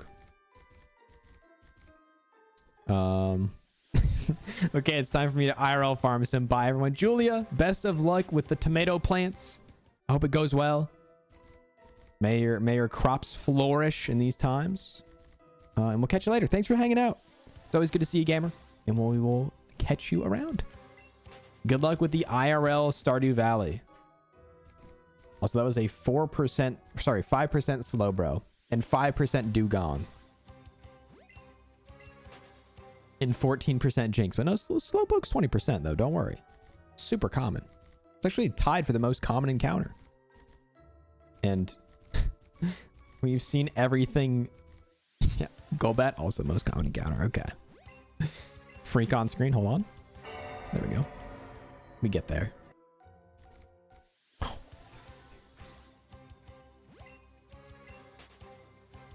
I don't get how there's only one encounter here. This is kind of insane to me, but I don't want to get lost, which I do very often in the Seafoam Islands. So also thinking about this because a while back, does anyone remember? I think it was before. I'm trying to think of what. There was a certain Pokemon Presents. I think it was when they announced Pokemon Legends ZA originally, way back in, I guess it was just last year. I remember there being a lot of hype around, I guess hype, mostly just speculation, around there being a Let's Go Johto game releasing. I kind of want to gauge everyone here. Like, how would everyone feel about that?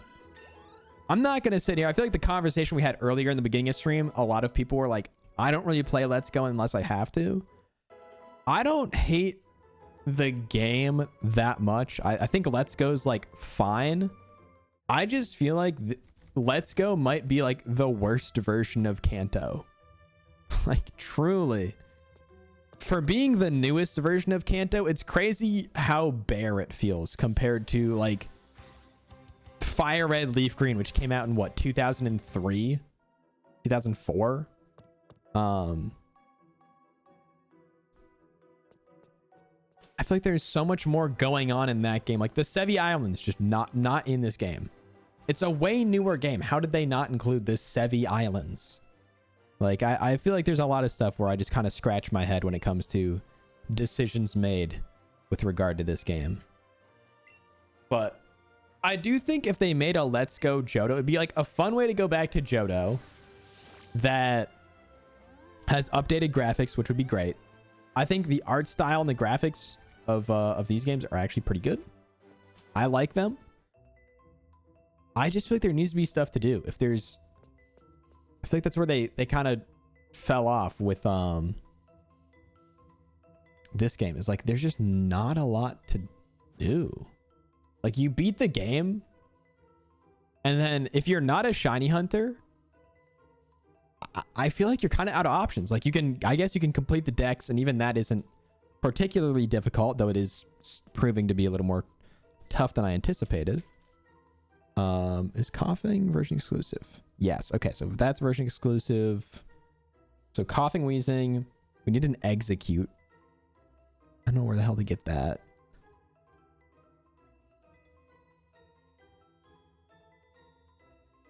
Yeah, it would just get compared. I mean, granted, I'm just comparing this to Fire Red Leaf Green, so like who am I to to really say I'm any better? Okay, this is a 14% encounter on Route 23. And of course, I can catch Nidoran and Nidorino there. But whatever. I mean, I think unfortunately in Pokemon, I think every game that comes out is like doomed to be compared to other entries in the series. That's just the way people work in this community. I've kind of seen. And I mean, I'm no less guilty of that. I definitely think I am equally there when it comes to comparing to past games and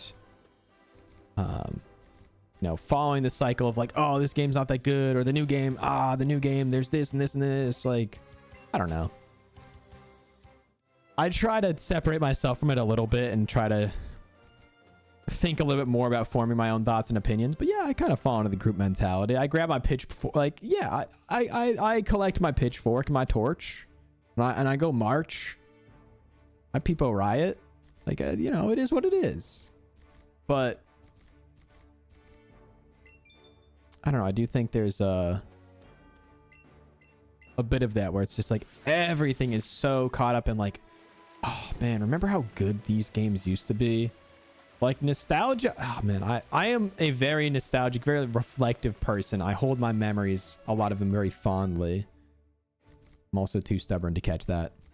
But I feel like it's I don't want to say like a poison. That seems like a little extreme, but it does just taint a lot of like great stuff that we get otherwise that everybody instantly writes off. We should riot until they give us Gen 4 remakes. That they like. I get that BDSP fell short of expectations for a lot of people. I personally, I think I like BDSP a lot more than the average person. And I understand a lot of the reasons people don't like it. And I am with you on the whole, like, it is crazy that they didn't include any improvements that they made in Platinum. They just kept it as raw Diamond and Pearl. It's insane. But I mean, people beg for a Gen 4 remake, and then we get a Gen 4 remake, and it's just, I mean, it's not the Gen 4 remake that everybody wanted, but it's like, I mean, I don't know. It's tough to navigate in that respect. Very tough to navigate. It's so funny that I could just catch these and be done with those lines, but instead I am just refusing to catch them, and I want to evolve the like level 13 ones I have in my party. All right, executes of 14% encounter. Nido Queens a 1%. In case you're wondering the math on that. It's the rarest Pokemon on this route. We're looking for one 14 times more common. Fearow is that's 15%. Okay, I was going to complain more, but here I am like, I try to be really sorry. I'm just complaining about literally every encounter I get. Who am I to say, man?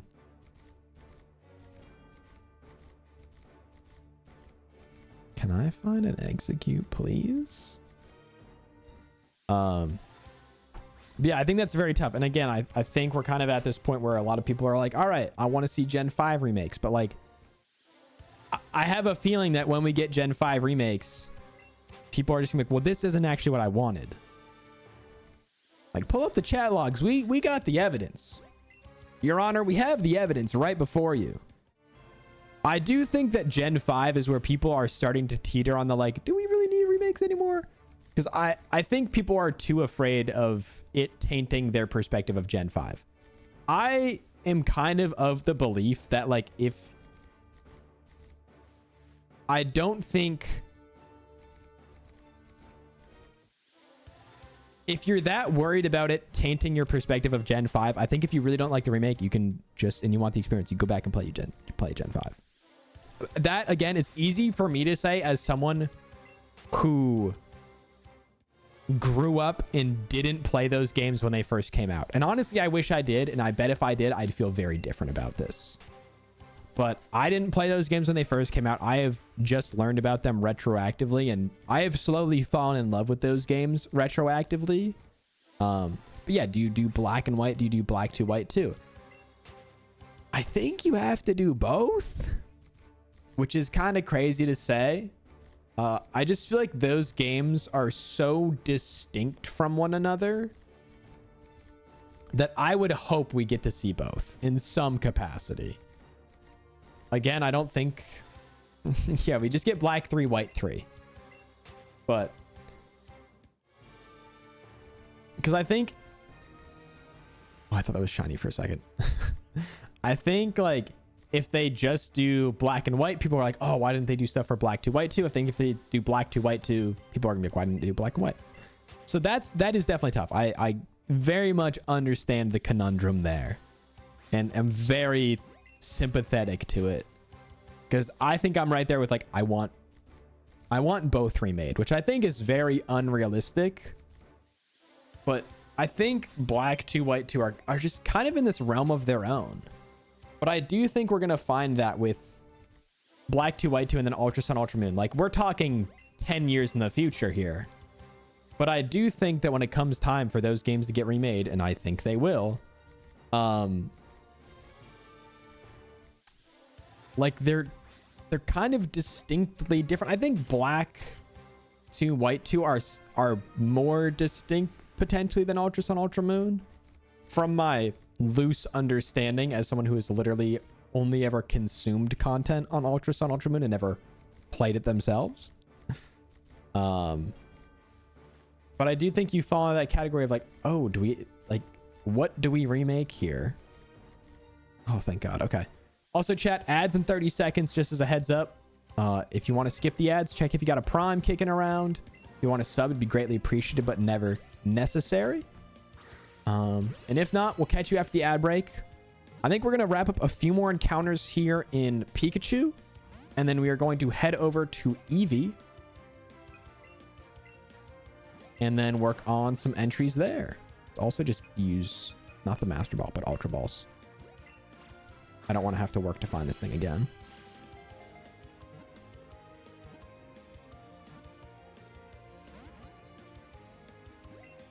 I fear that that might be the flea animation.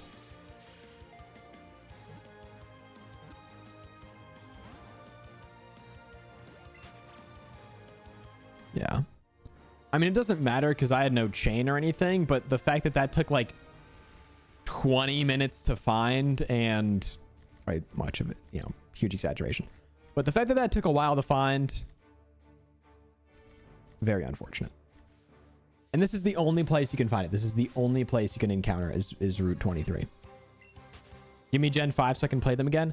I've always said that I think they should just add the old games to Virtual Console. Like, yes, it would kill me the fact that I will always have to pay for Nintendo Plus Online or Switch Online or whatever the hell it's called. I don't even know. The money just leaves my bank account every month and I pay for it. Like, it is what it is, but it seems to me like such a no-brainer idea, because it's a way to make money on a game that Nintendo, unless they remake it again, like literally can't make more money on. They don't make money on the resale market unless they're secretly holding on to a bunch of old copies. So they just stand to gain, and the amount of signups they could probably get from like older fans of the games. And having a way to play all the games in one place, I think, is like one of the biggest asks in the community. Is people just wanting to be able to play the old games in one place. And they kind of like, they did it with Virtual Console on the 3DS. I don't know why they haven't done it with Switch. I'm sure there's a reason that I'm not privy to, but it is what it is. Ads look like they're about to cruise in, so let those go. But I agree. I want to play Gen, like, again, just being able to easily get my hands on Gen 5 would be so nice as someone who can't easily get their hands on Gen 5. All right, so that's execute done. Slowpoke's done. Magnemite we can go get. That should be pretty easy. Pikachu is pissed at me today. Pikachu is not having it. Pikachu is having none of my shit. So we gotta go over from Cerulean, right? Let's look up where to get Shelter.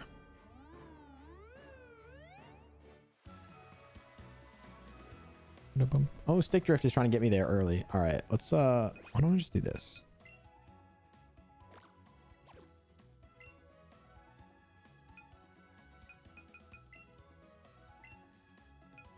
I don't need Eradicate.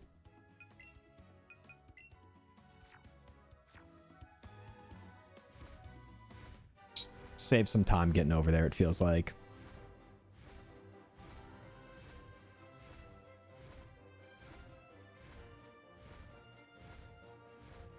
Forgot how clutch this is as well.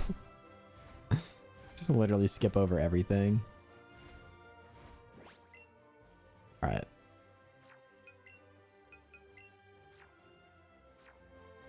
Bada bing, bada boom. All right, we need Magnemite. Oh, and then we need Shelter. I have to assume Magnemite's in here, right? Like that would be dumb if it's not.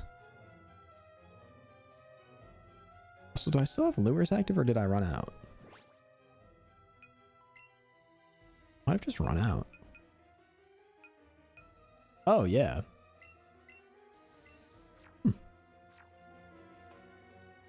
That would probably also explain some things.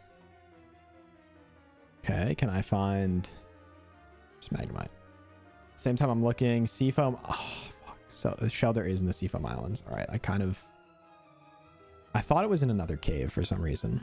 Okay, we have Magneton and Magnemite. Okay, perfect. So I believe I do have Magneton. Yes, I do.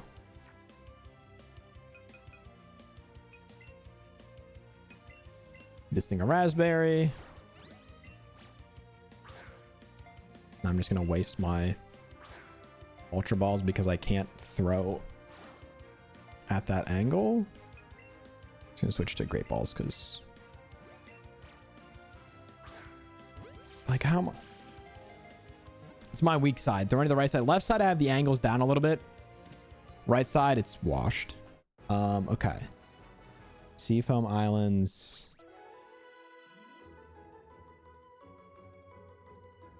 %, in the water on B3F.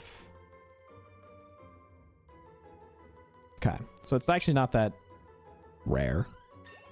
Okay, let's look up a couple other things. Up. I think I know where Drowsy is. I think Drowsy is just to the right of Vermilion. 25%. Pretty easy.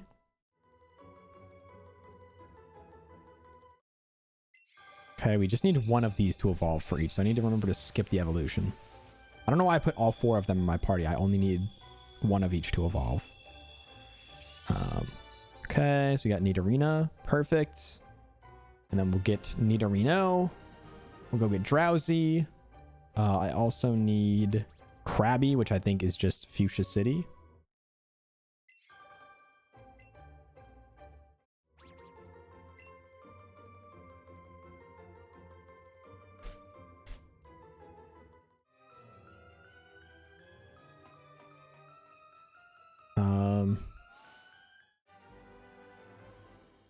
Wait. Just rewatched the history of the, I assume world. History of the world because the sun is a deadly laser. I think I'm missing something on that one. I'm not gonna lie. I think I'm out of the loop on this one. Snorted loudly. What did I do wrong, Pikachu? What did I do wrong? Okay, Krabby and Let's Go Pikachu and Eevee is on Route 10, 12, or 13.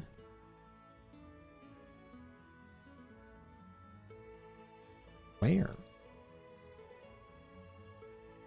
It's literally just not listed on Route 10. It's Route 11. What? Oh.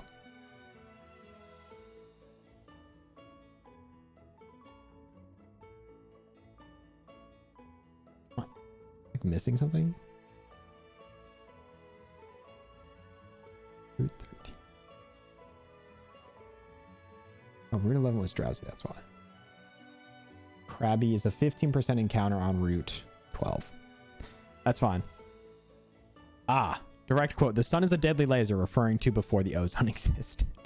It is wild. True. Wild. All right. Let's go find ourselves a Drowsy. And then we will move on to Krabby. So I can... toss these two. Party, remove from party. Honestly, one of these can just get removed from party. Okay. Let's look for a drowsy. Let's look for a drowsy.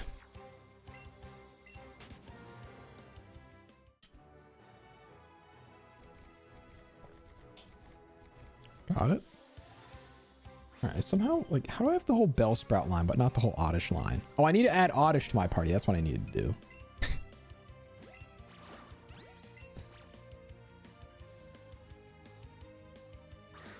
I think I do have like a level 30 something Oddish, so we can just quickly evolve that. I feel like that's a easy enough move to do. Okay, we have a drowsy. Let's go catch a Krabby. Okay, that levels up. Perfect. Nice. Okay, so we need to go get Shelter.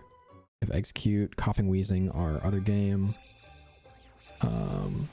Magikarp we have. We need to get Goldeen, which should be easy enough. I probably could just get Pikachu in this game. Oh, also I need a Diglett. That's super easy. I need a Jigglypuff. Have Clefairy. There was a reason I didn't get Jigglypuff, and it's because it's on a route with Vulpix. And I need Vulpix and Ninetales, I believe.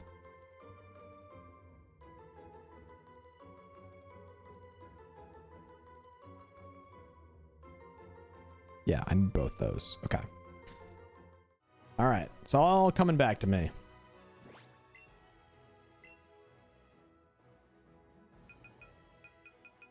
Okay, here's my level 33 Oddish. Add to party. Let's go get a Diglett while I'm right here, and then we can loop to Route 12.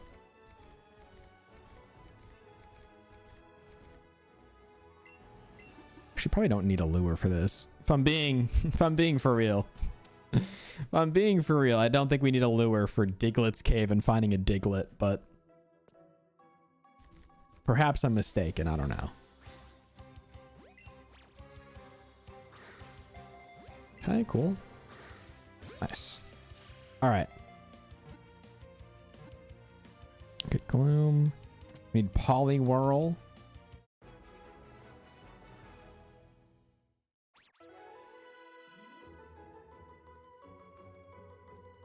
I think is in Cerulean Cave.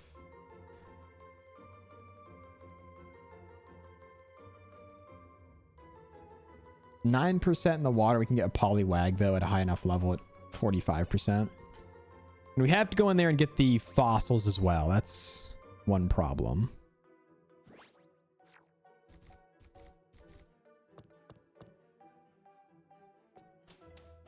If we go to the right here, we'll be on Route 12. So we'll just keep scooting along.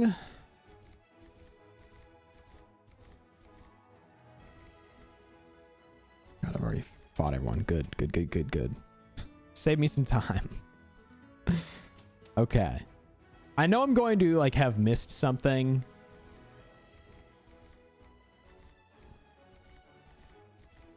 Okay, is Krabby on land here? Yes. So I need to find some grass.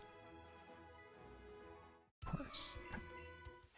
Well, this will get us XP. It'll get us XP. Not sure how much, but some.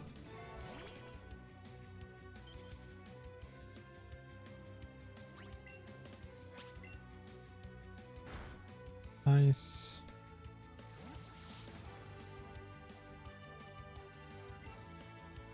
Stay in. You can also just catch a Gloom here. Okay, well, maybe I'll do that. I don't even know, chat. I don't even know. We'll see. We also have still yet to see a shiny, but there's plenty of time. I think once we get a couple of Pokemon here and try to get the fossils squared away, we will switch over to Eevee because I have a few version exclusives I need to get. But I think I'm far enough in the game that I can get all of them. So that's big. Okay, need to go randomly over here. And find a Krabby.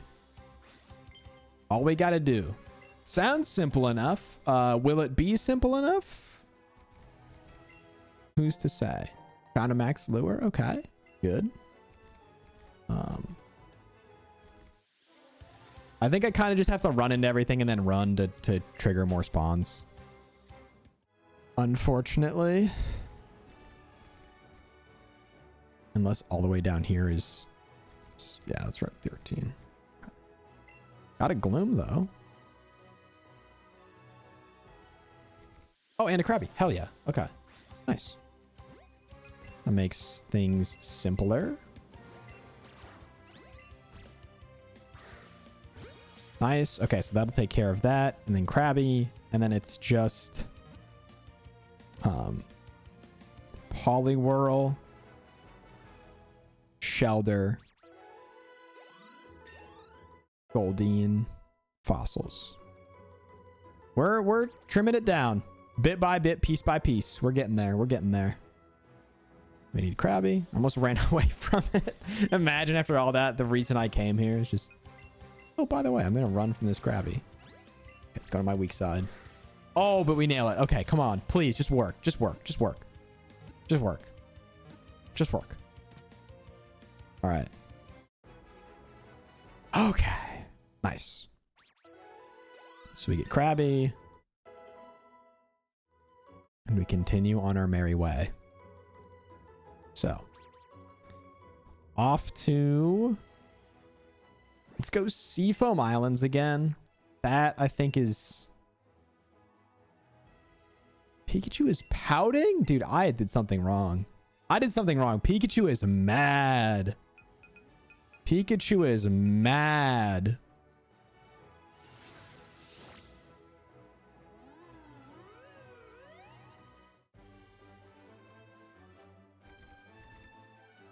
But okay, we can at least go down bottom part of this route because I know I've fought every trainer. I now know that I've fought every trainer down here.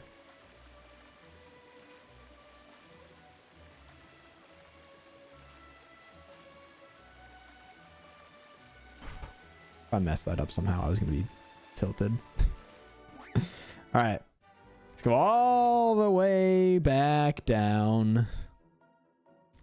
Chat, out of curiosity, how many people in the chat have done a living dex in any game? Like any Pokemon game at all? Has anyone done a living dex? Perhaps a dumb question, but I'm not kidding until I think last year. I don't think I had done a living dex until literally last year.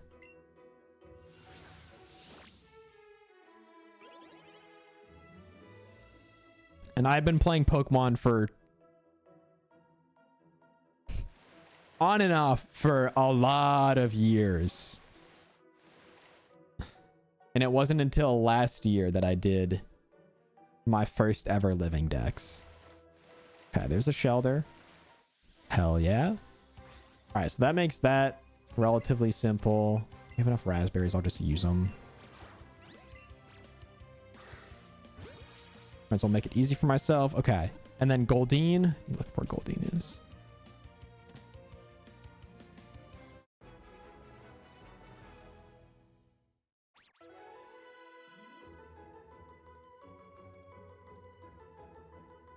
The way I've been finding like the rarer encounters on each route, maybe there's a chance that I actually do just find a Poliwhirl in the Cerulean Cave, but I'm not going to bank on it just because it seems a little foolish of me. Okay. Use another escape rope.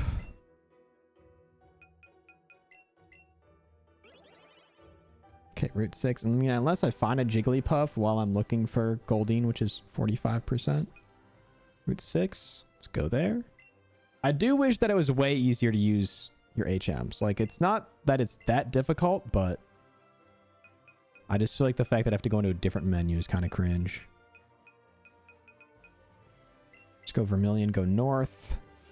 Into Goldeen. Well, let's see.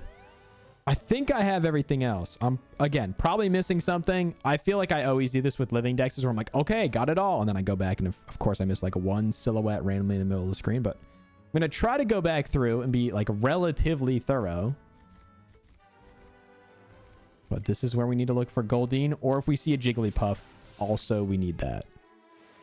But I have Jigglypuff also en route. Whatever it is that's... Yeah, it's Jigglypuff, right? It's on the route next to Celadon. Bro be floating. But let's get that. I'm gonna be so happy when I don't have to look at my phone to update all this. Okay, so we need Vulpix and Ninetales. We need 2 Vulpix. And Ekans. I have an Arbok in this save that I need to transfer. But Ekans, I think, is Route 5. And now we just need... We just need Goldeen.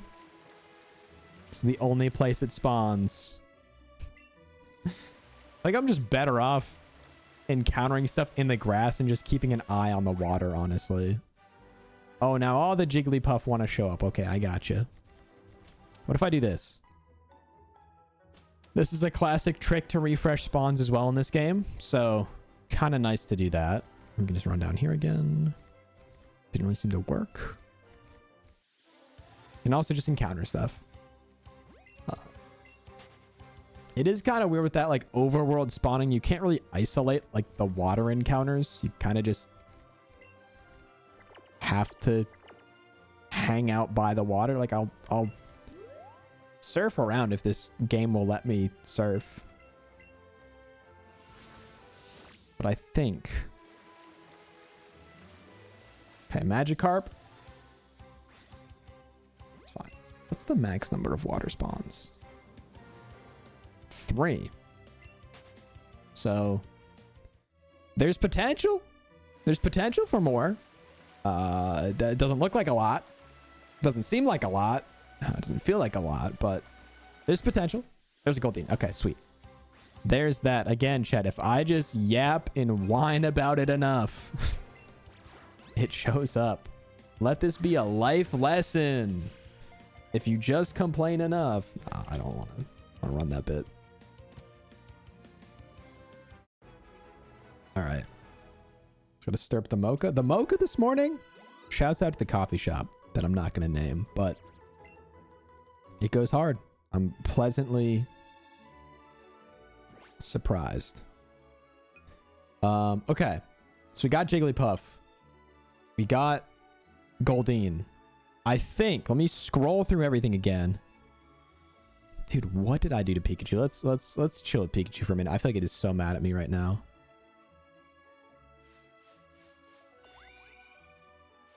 There we go. As I go on my phone, this is like every parent just dangling their keys in front of their kid, dangling the iPad in front of a kid. Yeah, I'm parenting. All right, so we need Ekans. I need to transfer the Arbok. I need to get Pikachu, which I'll just do that in this game. Vulpix, Ninetales, Poliwhirl, and then the fossils, I believe. I got everything else. Oh, Coughing Wheezing as well. Which that might be a bit of a challenge. We can get there. All right, Pikachu, are you happy? Are you happy now? Okay, so let's go quickly get a Pikachu. That shouldn't... It's 5%. I'll just say that. I will reserve judgment on whether that is difficult or not defined. Excuse me. See if I can do this. How to get all the fossils in. Let's go Pikachu and Eevee. I'm gonna have this video queued up because there is, like I said, there is a time skipping method. It's just a little more involved in this game.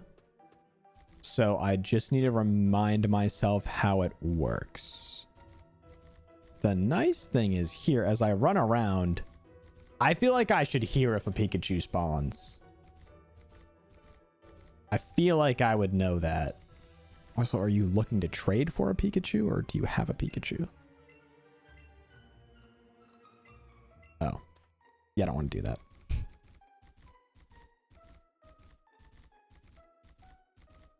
I think what I might just do is run in and out of this route and just go down. And then what we're going to do is get all the fossils, which I just need an Ammonite and a Kabuto. Nice part is I just need to revive them. I don't need to evolve them or anything. Not that evolving stuff's actually that hard.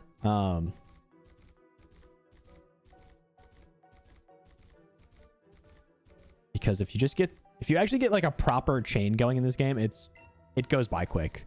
That is one of my favorite aspects, and it's the only reason I was actually able to do a Professor Oaks in this game, especially so quickly. Is like the evolving one. You can just evolve your level up your whole party, and once you get a good chain going, you are getting just thousands of experience points per catch, to the point where I think I had several level 100 Pokemon by the time that challenge was over. Like in one day of playing the game, I think I had several Pokemon on my team that were just level 100 from just being there the whole game. Also, can I get a Pikachu? I feel like doesn't it make a very scary human noise in this game like Eevee does? Oh, it doesn't, but it's here.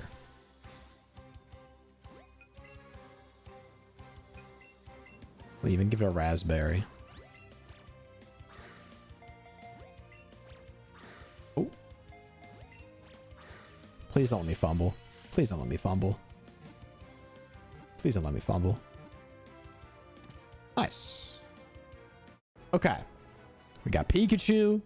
I think that means we just need Coughing Wheezing, Ekans Arbok, Vulpix Ninetales. Some of which I might already have. To be clear, I might already have some of those. And I just haven't moved them over, or they're in my Let's Go Eevee save file already. Probably not, because I think I only caught stuff and immediately transferred what I needed for this challenge, or to get the shiny charm. So let's also do this just so I don't forget. Let's move everything out of the party.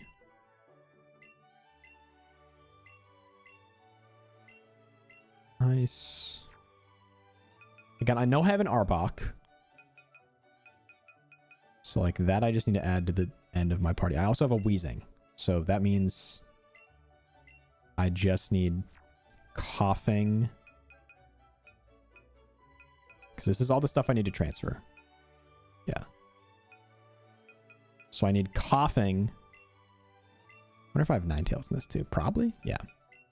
Look at that. So I just need the first evolutions. I need Coughing, Ekans, and Vulpix. And then we're going to go... Do I have... I feel like I should have multiple Poliwag from how many times I chained it in this game, but perhaps I got rid of literally all of them, and it looks like I did. Yeah, I did. Okay, so we need to go catch another Poliwag in the Cerulean Cave, which that's totally fine. Pretty easy to do. Okay, Pikachu's actually happy now. Finally, I guess I kind of ignored it for the first 2 hours of stream. My bad. I was busy. Anyways, I did not mean to go in here, but okay. Let's actually take a second while we're here. Let's save first of all. And then we're going to do this. Go here, go here. We're going to go to React. This moved over. Reaction. Okay.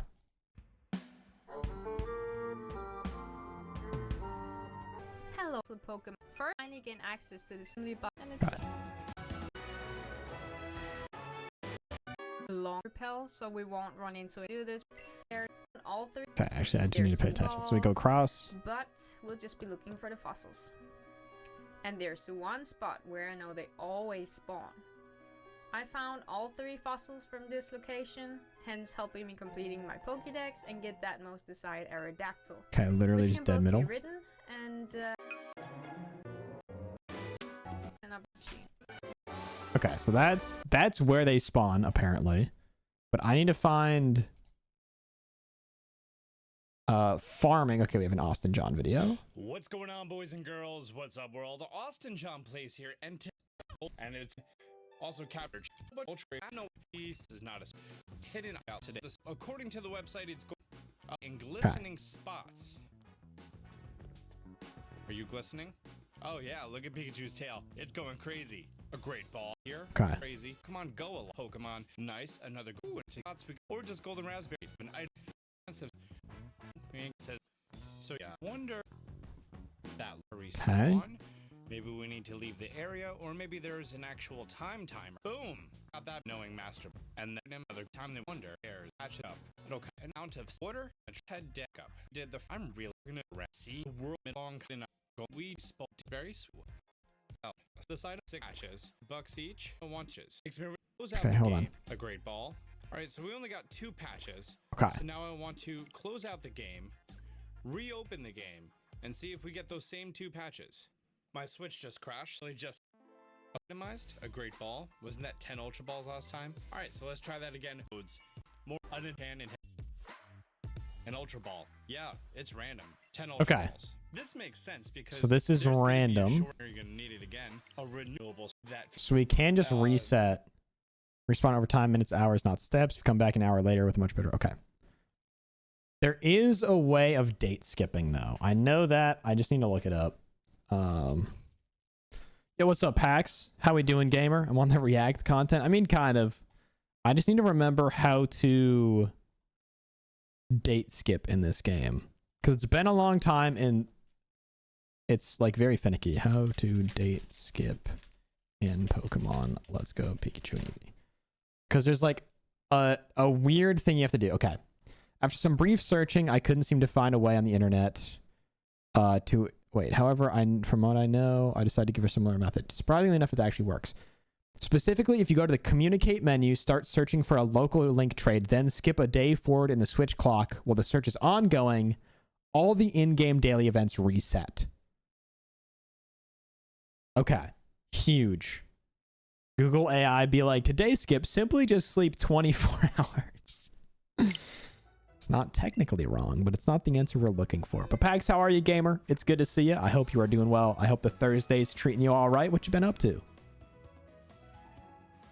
What you been up to? We are working on finishing the Let's Go Pikachu and Eevee decks. We are like 6 Pokemon away, and then I just need to transfer everything to home and back, but we're getting there. We've kind of just been running around crazy like. Work then workout? My goodness. Let's go. Hell yeah. Bro's getting after it. We're going to skip on a lure for right now. I am going to want a Poliwag though. So. I just need to... Actually, I don't need to... I'll save just in case, but... Okay, instantly Rhyhorn. Cool. Don't think I need that. Don't think I need that at least. We'll see. Okay, I have spent many hours of my life in this stretch of water just hunting Poliwag, so I'm hoping that they'll recognize me as one of them and just show up. I'm actually going to be annoying and just lure. I got to run 6 miles on Sunday and I haven't run in years. What are you running a 10K? Let's go. Pax in his running arc. Let's go. You just doing like a 10K with friends or something? Something fun. But dude, that reminds me, there's a guy I used to work with who he wanted to just run like one day randomly he wanted to just run a marathon. Like with no training or anything. He's like, I think before I do it, I'll do 1 3-mile run to get my body warmed up a little bit. And then I'll just run 26 miles. I was just like, homie, that's just so not how that works.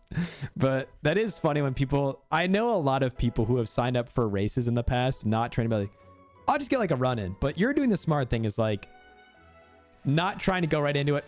Running after not running for a long time is just the easiest way to injure yourself and make your life miserable. So you're doing the smart thing. With a 10K, I think you can kind of get away with just doing a few like quick runs, but once you get up there in distance, I feel like it's like, yeah, you probably shouldn't just try to rip this off the couch or with the minimal training. All right, let's save here. It's also with my quote party friends, so it's not super serious. Those are the most fun races though. All right, Helix Fossil, huge. So now I need to go here, communicate, play with others.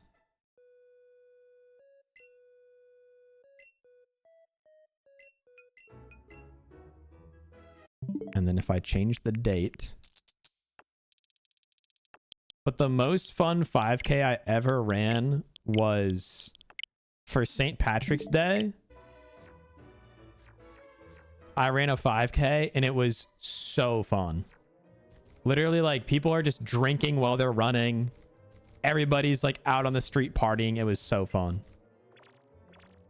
What's Streamer University? Streamer University is a thing from Kai Cenat.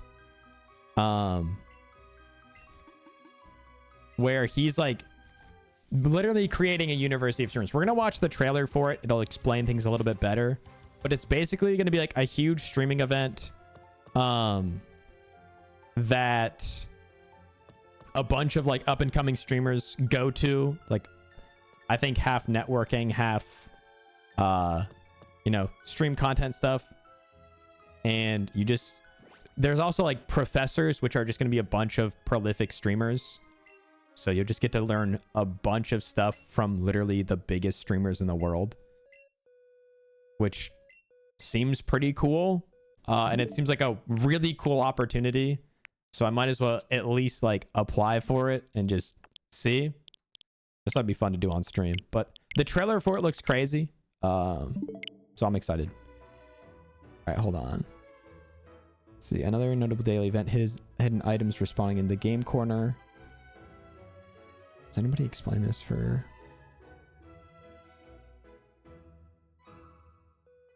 Currently from the tunnels, once you find a spot, date spam for nuggets a lot quicker than farming.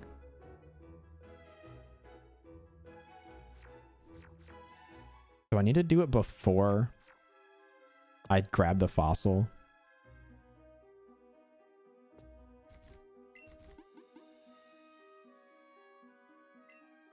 Did you ever end up doing that milk marathon? I don't think so.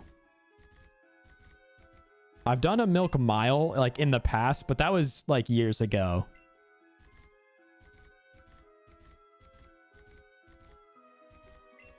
All right. I have done a chocolate milk mile in the past, and it was one of the worst things. I didn't throw up when I did it, and it's crazy to say I think that was my mistake. Because everyone I know threw up after, and like it's disgusting, but then you just feel better. I didn't, and I think I just should have. You just got to get it. You got to get it out of you. And the craziest part, sorry that this is so loud. The craziest part is the night after, or I guess the night of, because we did it in the afternoon. And then, okay, so I get a dome fossil, but then I need a reset. Okay, I need to go to communicate, start searching for a local link trade.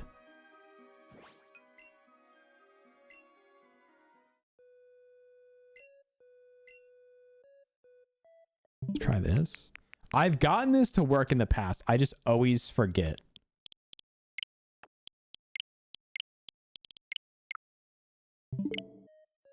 I'm trying to farm the fossils. So the fossils always spawn in this rock.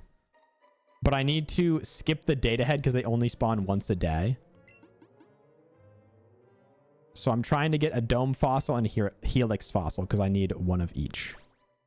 I guess I could check what I have in my other save file and like I only need the opposite, but it's a whole thing. But the night after, or the night of the milk marathon was in, or the milk mile was in like the afternoon. And then our like big end of the year party was that night. And I somehow went from drinking 4 like cups this big full of chocolate milk. I drank 4 of those and ran a mile. And then like a few hours later went and drank some of the most I have in my life. I think I had like 8 or 9 drinks that night, which for me is like, that is an insane amount. And I somehow just tanked all of it. Like, don't get me wrong. Woke up feeling awful the next day. But I didn't throw up, which was crazy. It was a good memory. It is a good memory. All right. Let me see if there's a video tutorial, because clearly I'm not getting it. Okay, this is all date skipping in.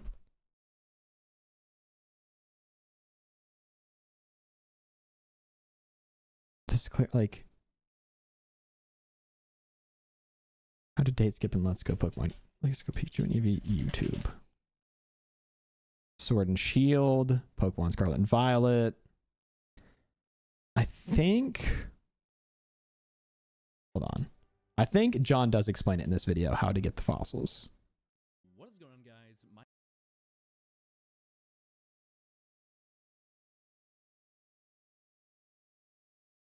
Okay.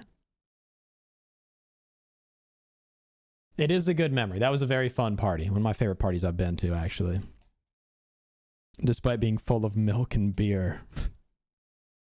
All right, see if the goat has it here. This is the easiest, and that's true, I definitely have. But I had a game plan for this one. Now, this guaranteed location only spawns 1 fossil a day, but if we're a little sneaky, we can perform something I like to call the Johnstone skip. A little on the nose, I know. Essentially, if you start a wireless trade and change the date on your Switch to the following day while you're in the middle of that, you can just pick up another fossil and repeat this process until you have as many fossils as you want. Is this cheating? Absolutely. What, are you gonna judge me this far into the chat? By having multiple fossils, this cuts down the time of having to do soft resets by an absurd amount, as that alone accounts for like 20 seconds per encounter. Literally just, rather than finding 60 per hour, I was able to find 200. But I took it a step. So he's grabbing it, refreshing the date, and then literally just,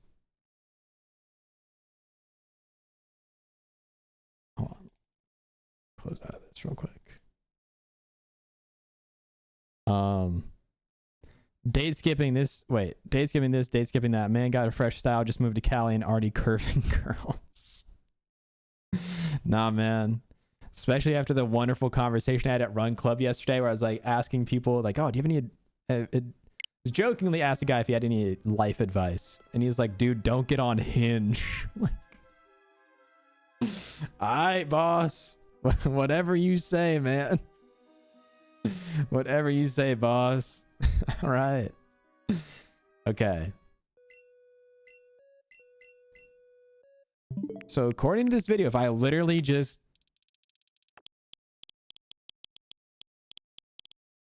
do this.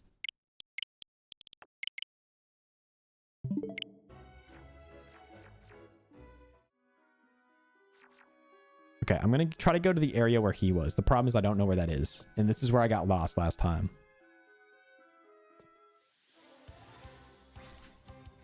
All right, so let's back out.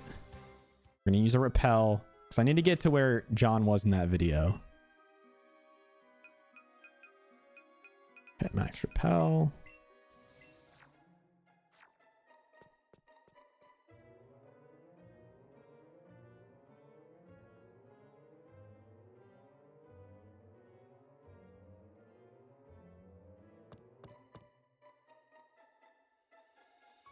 Okay, that's just right where I was.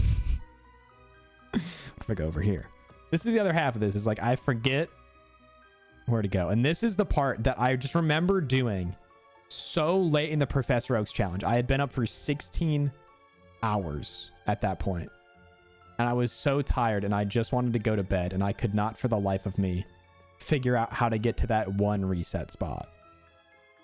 And so I need to figure this out. Is it like over in that corner? I feel like I'll know it when I see it. But I at least am a little bit more with it right now than I was 16 hours into this, but still giving me problems. Still giving me problems.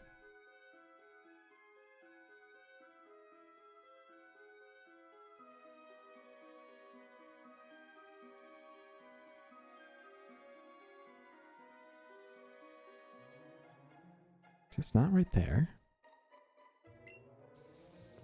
Yeah, it's the PTSD is going to kick in. It's right here. It's right here. Okay.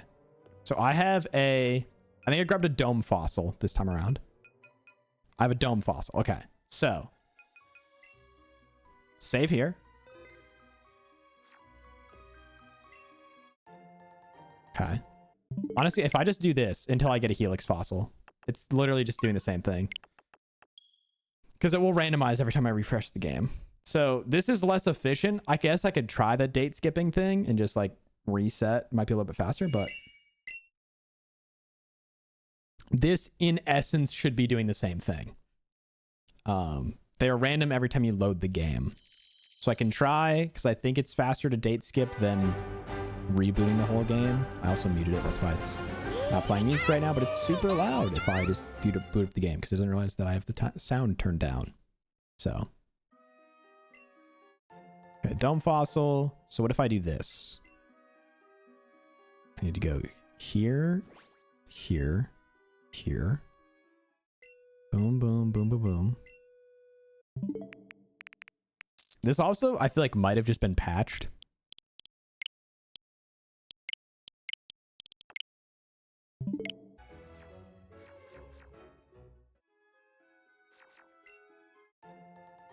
Okay, so it just didn't work in that other spot for some reason. But those are both the fossils. We're good. We're good. We're done with that. So I now need to go revive the fossils. But then we're chilling. Opinions on the new Pope? Wait, did they finally announce it? They finally hit the communal hookah and puffed out a cloud letting the world know there's a new Pope? Since we speaking about fossils, dude, it's gonna be some like 95-year-old Republican dude, isn't it? Which I know isn't like prevalent in other countries, but the new Pope is American, of course. Yeah, so he is. Yeah, I was right. Of course. Awesome. He can continue conveying the awesome direction this country's going in,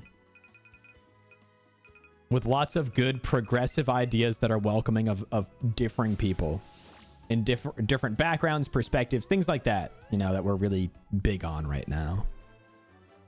That's gonna be the new React content. I should have just been watching the live stream to see if they chose the Pope. There's probably somebody on Twitch right now who's got like 50k viewers just like watching the Pope.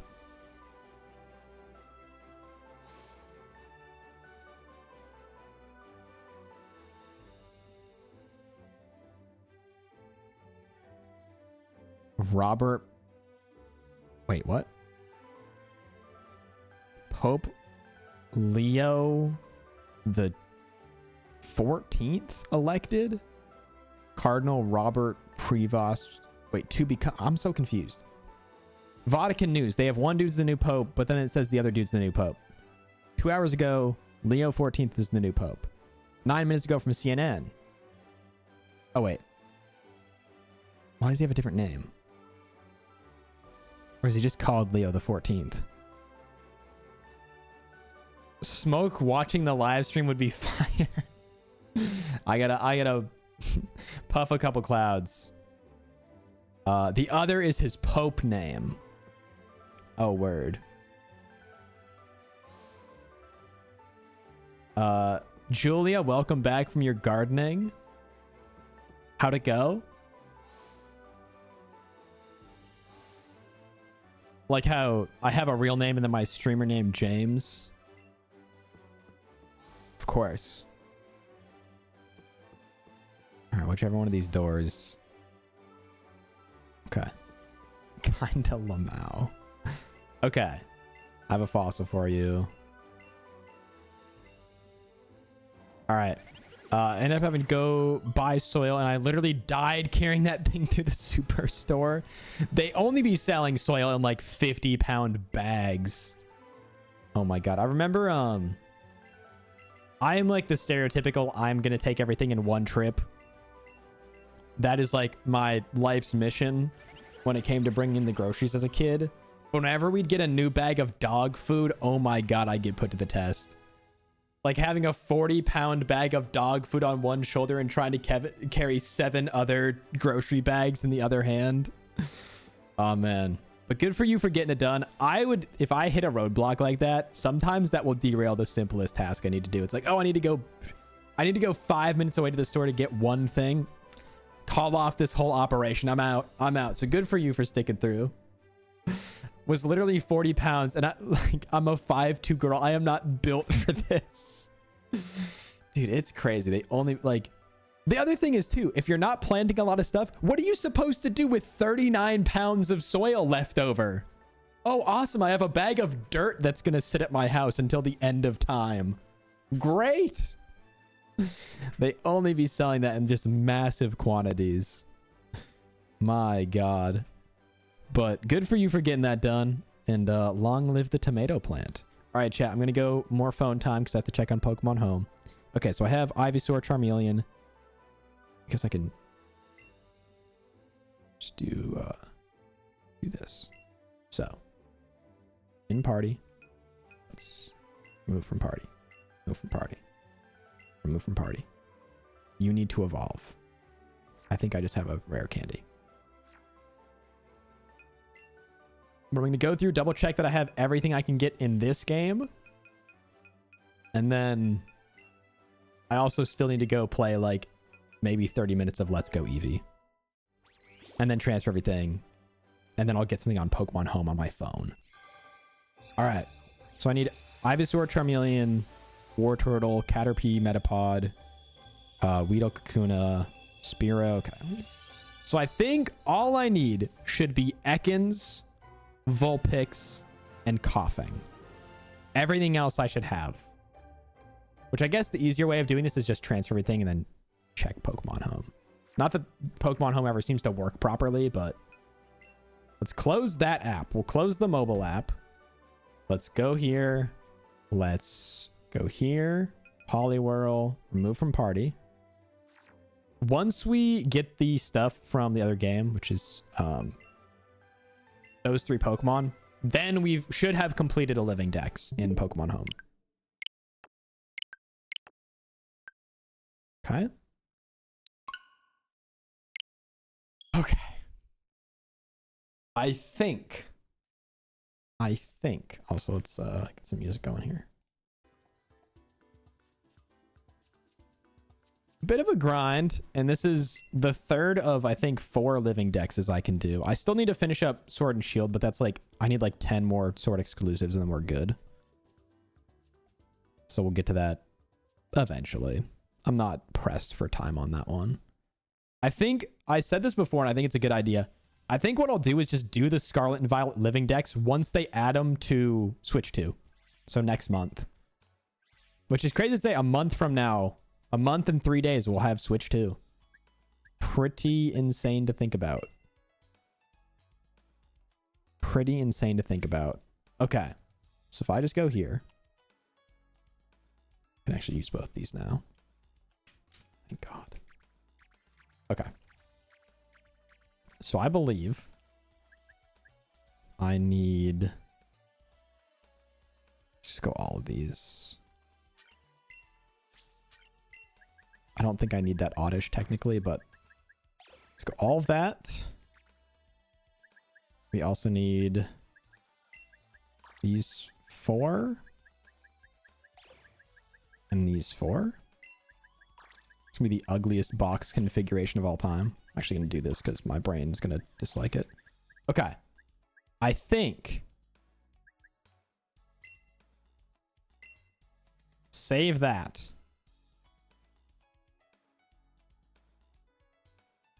So we'll save that. We'll go into Eevee. We'll catch those 3 Pokemon that we need, which might take a little bit of finesse, but we can, I think, do everything. I think I'm far enough into the game that we can get everything done that we need to. Okay. But yeah, I can't say that I expected this to take 3 hours, but here we are. I did spend the first 15 minutes of stream eating my breakfast on stream though, so like that one's on me. That one's on me. I was just running late and I wanted to go live. I apologize.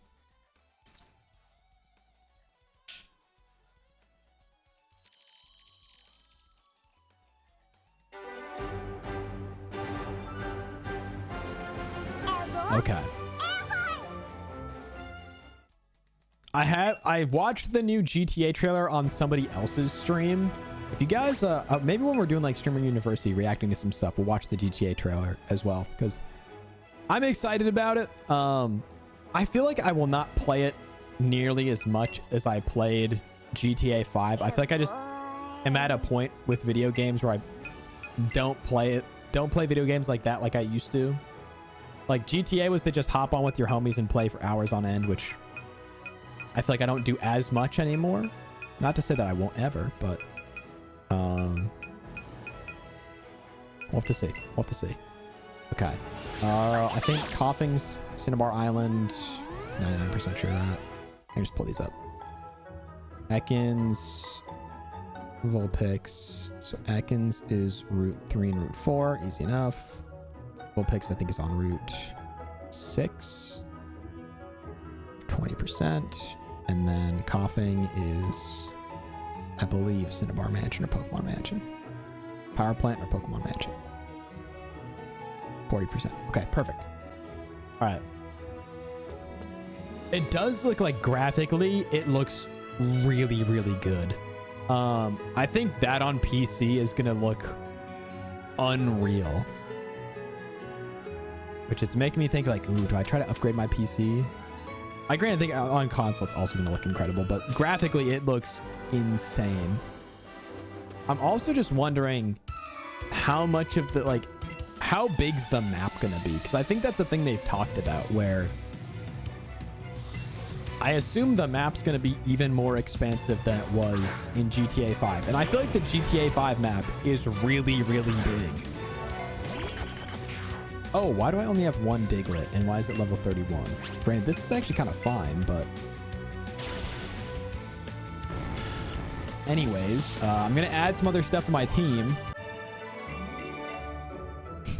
I don't know. I don't know why I just have one Diglett here. Let's at least add that to the party. Also, I guess I could just check if I have... Okay, I don't. I wonder if it's going to be the same-ish size, but just every building is going to be enterable. I think that's kind of the two routes they can go. They can either go, like, just bigger map with more stuff and have a similar, like, you can't go quite into every building, but a good chunk of them. Or they'll just go, like, make the map the same size, but you can literally go in every building. Which, that's kind of my hope with, like, Legends ZA, if I'm being honest. I'm kind of just hoping that, like, they don't have to expand Lumio City a ton. Definitely they need to make it bigger, but, like, have every building accessible. Might be kind of dumb, but how big does the GTA 5 map feel compared to the Fortnite map? I feel like the GTA 5 map feels way bigger. Even despite, like, the travel methods that exist in GTA, I think it's easier to get around the map in GTA, but I think GTA feels a lot bigger to me personally. Okay. So we caught that. Let's go catch a Coughing in the Pokemon Mansion. Do I not have Surf? I guess not. I guess I have to go get Surf, which is like easy enough. Surprised I don't have it yet. Or maybe I do and I just...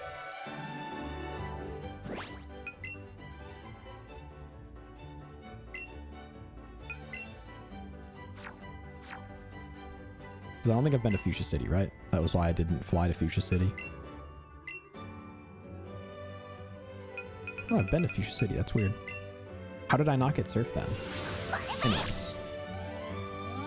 Questions for my past self that I don't have the answers to. That I just don't have the answers to. But we hop down here. We go up here. And homie should be right.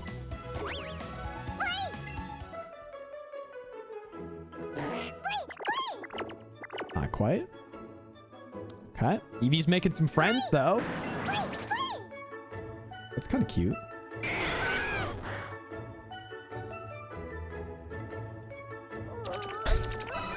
Okay, fine. They got me. Also, chat, we do have ads rolling in a minute and a half. So if you want to skip them, check if you got a Prime sub. If you want to actually sub, also appreciate it, but never necessary. So you get to skip the ads. And you get cool emotes, your sub badge, things like that.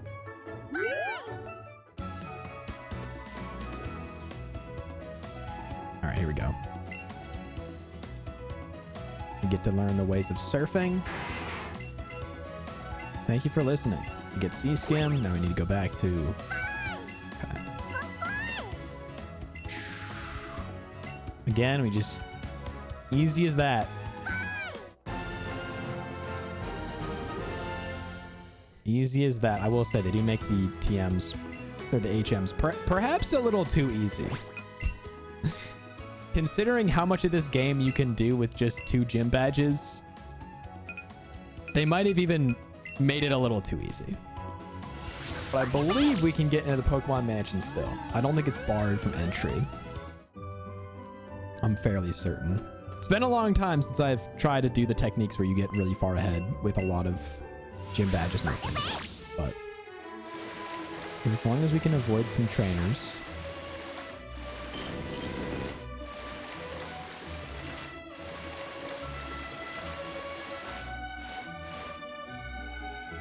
Turn the lure off for now.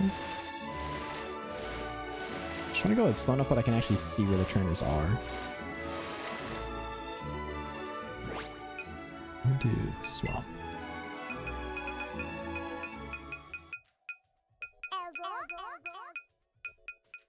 I can unmute this.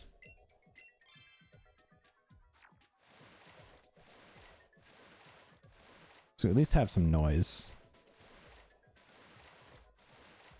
So I don't know that I necessarily live any battles, but...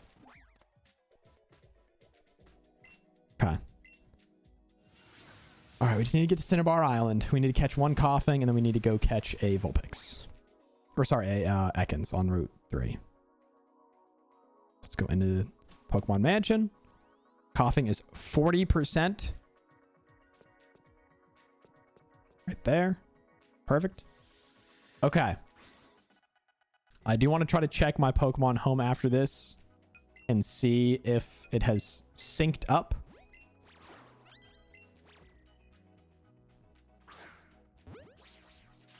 And recognize that I did move all my Pokemon over because it didn't do that before. Okay, nice. And then I think if it's synced, we should be able to see that I only need those 3 Pokemon. And if not, I kind of don't know what to do after that. We're just going to call it good and do other shit. To be completely honest with you. But I hate that I got to do this on mobile. It's so dumb. I've complained about it a lot, and I'll continue to because I think it's stupid. But did you save and quit after putting them in home? Because usually that gets them to sync. I believe so. Like I quit out of home.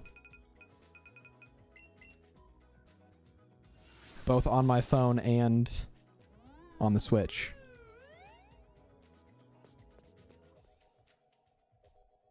Okay. We just need an Ekans, which is 20%.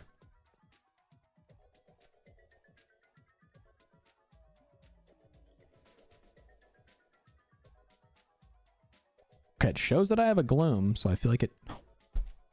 Okay, it looks like it is updated. Yeah, my Kanto Dex is now at 140. Wait, how does... It didn't recognize my Charmeleon? It still isn't recognizing my Machamp. Do they have to be from a certain, like, user? Because I think those trade evos might be Churchy's Pokemon. Do they have to be from my Like trainer ID? I'm 99% sure they're from like a Let's Go game.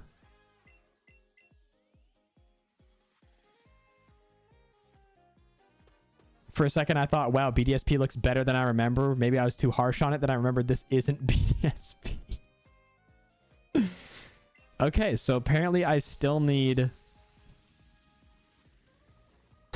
Alakazam, Machamp. How do I need Charmeleon? I literally have a Charmeleon. Unless I just forgot to transfer it. Maybe I forgot to transfer it. But like, I know for a fact I transferred those 3 trade evos. So I guess I'll need a Golem. I need Golem, Machamp, and Alakazam. So unless somebody has Let's Go Pikachu and Eevee and feels like trading with me right now, which we absolutely don't have to do, we're gonna be a few Pokemon short. And also with like my coughing and wheezing, they both... I wonder if I transferred them from Go. I think I transferred them from Go. Okay, so I actually need to get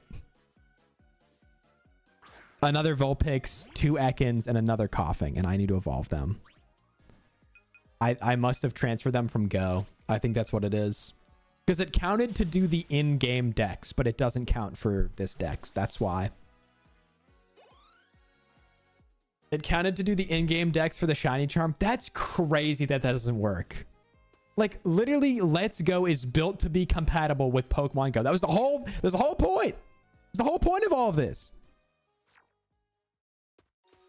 Oh my god, man.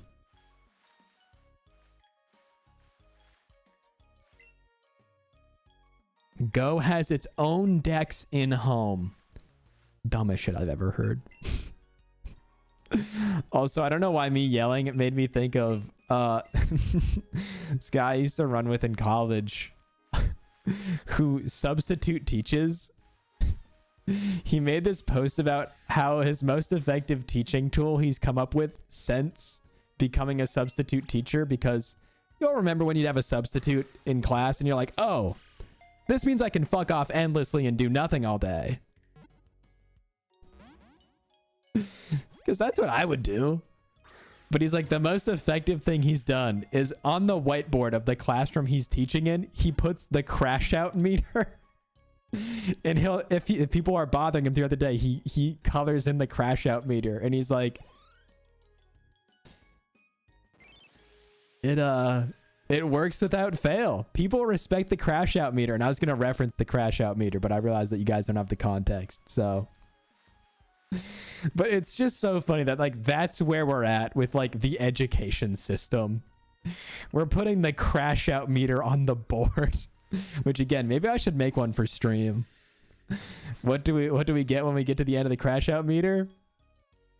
They do need to add a crash out meter. It's true.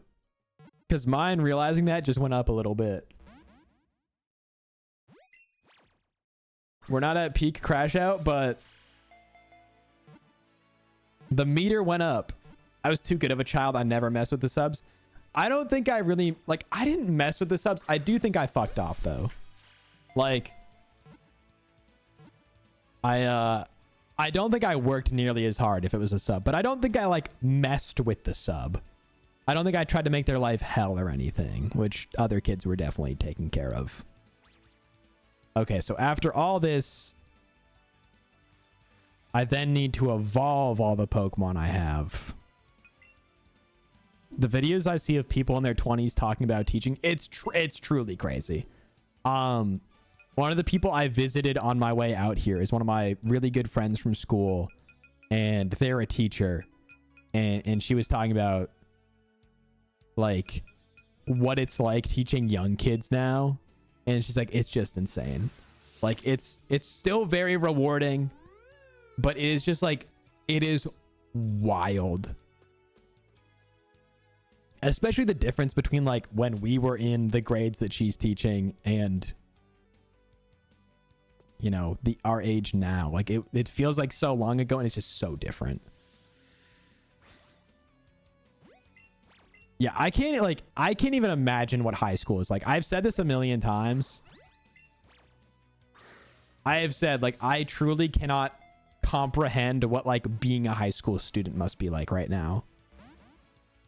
Like, it's gotta just be unreal.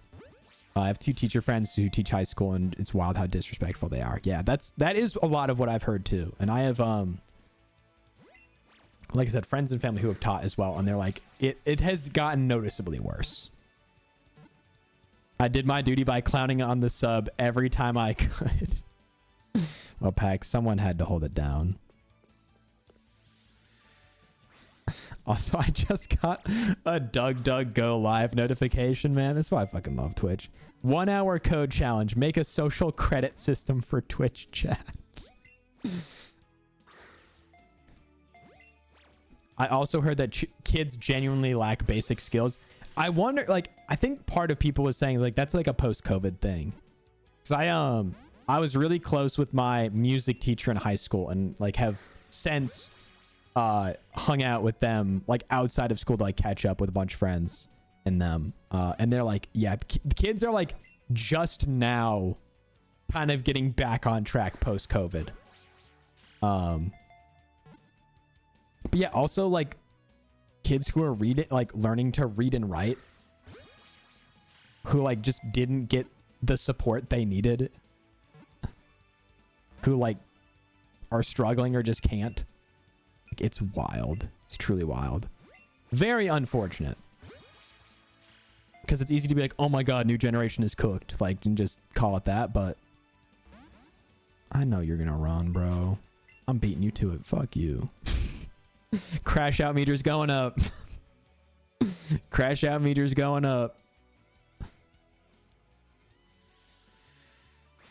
Maybe I'll just chain. Probably my best bet is just chaining coughing, honestly. It's the highest level. Dude,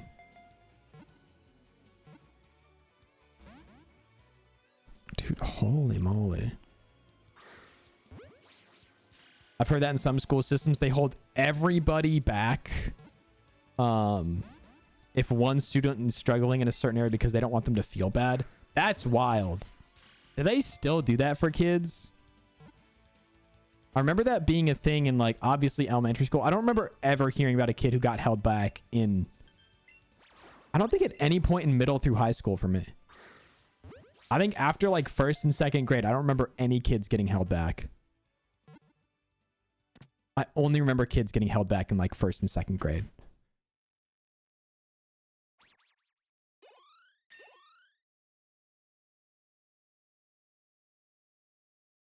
But also that everybody getting held back reminds me of yesterday. I was talking to some of my friends on Discord, and one of them was we were talking about an old teacher that we all had in school, and one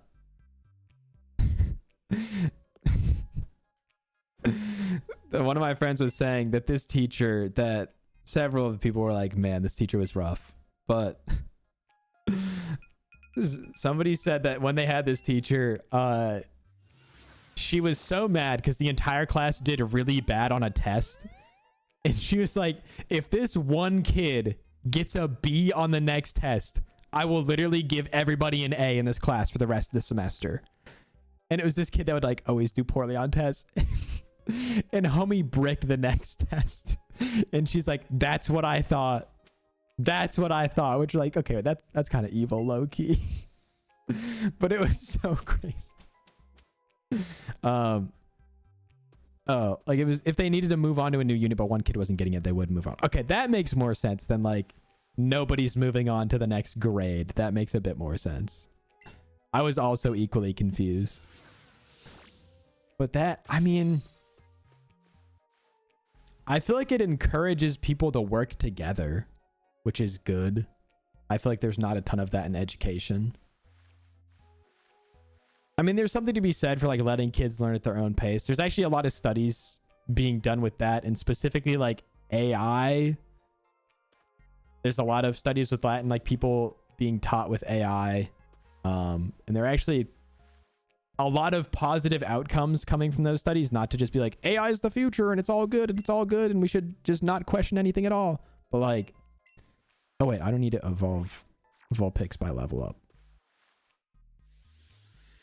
But like I remember every morning in 3rd through 5th grade, I would go sit in one corner of our classroom with one other kid, and I would go do like a different section of math because they put me on like an accelerated track.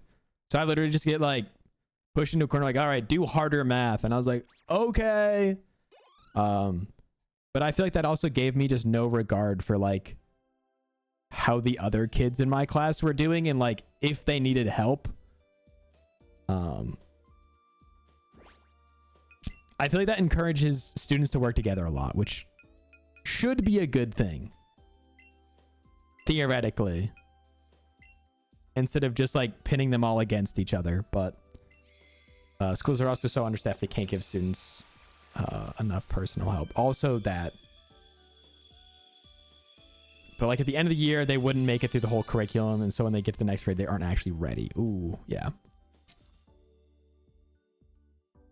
Remember realizing when I was like 10, there were people in my class who actually had trouble spelling. And I was like, wait, what? There's a kid in my driver's ed class who couldn't read. Like homie was learning to drive a car and I swear to God could not read. Which I'm saying that's more of a failure on the education system than on that student in particular. But like they were ready to give homie the keys. He couldn't read roads. Like I don't know. Like I think he could understand road signs. But like when we had to read out of like an instruction booklet. And anytime there was like a 6+ letter word, you'd hear him stop. The kid next to him would whisper it to him and then he would keep reading. So like I think he could like if he knew like the name of towns and stuff, which I think he was really good with, he could get around. But like when it came to actually like reading just the English language in like an instruction manual, like couldn't do it. Mood though. All right, so we have one of these Ekans can actually get taken out of the party because it needs to not evolve, and then we just need to chain coughing, which is actually going to be a pain in the ass, but we'll try it.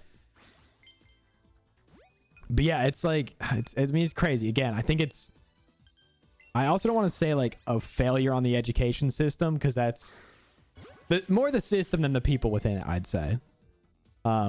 Also, yeah, there could have just been like some form of learning disability that never got addressed. I think there's a lot of parents, unfortunately, that they don't want their kid to be the one who struggles.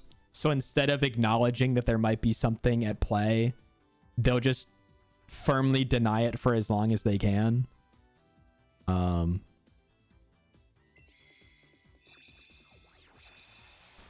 What level does Ekans evolve at? I think it's like 37. Oh, 22. We're good. Never mind. I thought it was 37. But yeah, also if they had, you know, dyslexia or some other learning disability that just never got addressed. Because again, like understaffed schools and a lot of extra support relies on like the parents or other teachers like pointing those things out and then having the resources to get it addressed, like having a reading specialist, having a speech pathologist, like things like that. That like a lot of schools just don't have the resources for. But yeah, I think that's also a problem. I've heard a lot of like parents who are just like no, my kid, like they're a smart kid, they can't have this thing. And so it's like, also if the parents are denying it, they're never going to get the help they need. I mean, that's like kids who have really bad eyesight that just, it never gets addressed. And so like school becomes just a chore because they can't read anything on the board and they don't realize that like, cause you're 5, you don't have enough like world perspective to realize that you are experiencing the world differently than the others around you. I think it's like the egocentric point of development. I don't know. There's a bunch of psychology behind it. And I was supposed to know this at one point in college, and shouts out Psych 101. I took that in 3rd year of college. It was me and like 45 nursing students posted up learning about psychology. It's actually a fun class, but minus the final. I thought I had COVID during the final, and I felt the worst I've ever felt. And I was supposed to go on vacation. and I had to miss like half my vacation because I thought I had COVID. But yeah, I can talk about that story a bit too, because in that final, I don't know, I'm just kind of getting sidetracked, but I got to catch a bunch of coughing, so we might as well talk about something, right? So in my psychology final, we roll up and like, because it was a first year class, there were a ton of people that took it, but it would be in a bunch of different sections. But for the final, they put us all in like one big lecture hall and everybody takes the final at the same time. It's just easier that way. Makes the most sense. So I roll up. I feel awful. At this point, I had taken a rapid test for COVID and it had come back negative. I felt disgusting. I felt some of the worst I have ever felt. I was like feverish, runny nose, coughing, just like, so I would go from sweating to freezing cold. I took a rapid test. It came back negative. So I'm like, I got to go to this final. Because I was supposed to go from that final to the airport to fly to a friend's graduation. And so I got in the lecture hall and I did the like high IQ thing. I'm like, I sat in the first seat in the front right of the classroom. I was literally the closest seat to the door because I thought I'm going to sit down. I'm going to just rip through this final. It was an easy enough class. I felt like I knew the material well enough. And my grade was good enough that like, unless I horrifically bombed and didn't answer every question, I would be completely fine. Like my grade was fine. I wasn't really worried about it. And so I'm sitting in the front right of the classroom, the very first seat. So like I will be the first person to get a test and I'll be the first person to get out the door. That is my whole game plan. Cause like they don't make you sit around till the end of the final. You can just leave when you're done, which is awesome. And so I'm sitting there, we're like waiting for the finals to come around. And then because the TAs needed a place to set up, they moved everyone out of the first row and had us take seats in the back. And so I was like, okay, kind of annoying, but whatever. So I just sat in like a back corner, like away from everybody because I didn't want to get anyone sick. And so I'm like sitting in the back corner. I'm all like bundled up. It is, keep in mind, it is literally, at this point, it is May. It is like really warm out. And I am in there in sweatpants, a hoodie, and my winter coat, like curled up in the back corner. And so like 20 minutes in, they finally get everybody settled. Everybody's in there. They lock the doors. And then they start passing out the final. So they're going through. And keep in mind, I've moved to the back of the classroom. They're going through. And then like halfway through the rows, they stop. I'm like, all right, what's going on? And they look up and they just go, so we ran out of the final. Like we printed a bunch and we're out of them. We don't have more of them. And I was like, dude, how? It wasn't like they were off by like 3. They were off by like 100 copies. And keep in mind, for finals, the professor that teaches the class, at least in my experience, usually is not there. The final, like the handing out and like administering of the final is usually done by the TAs or like teacher's assistants.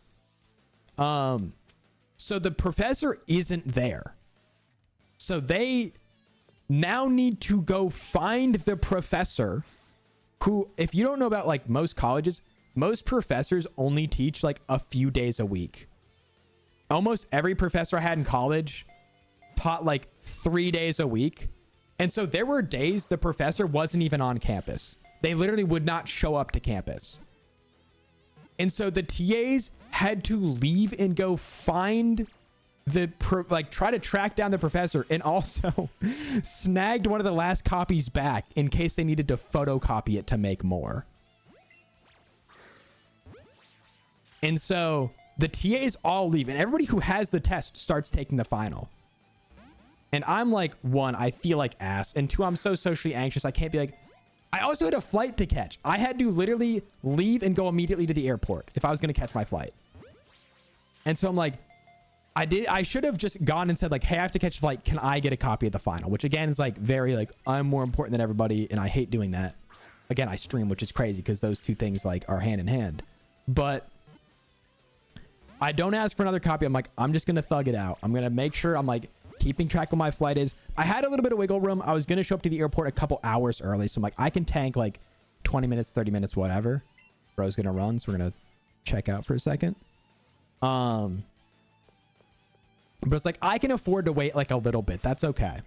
And I'm not going to make it about me. I'm not going to be like, I need to get out of here, whatever. Because yeah, nobody wants to be there. Let's be for real. Nobody wants to be taking that final.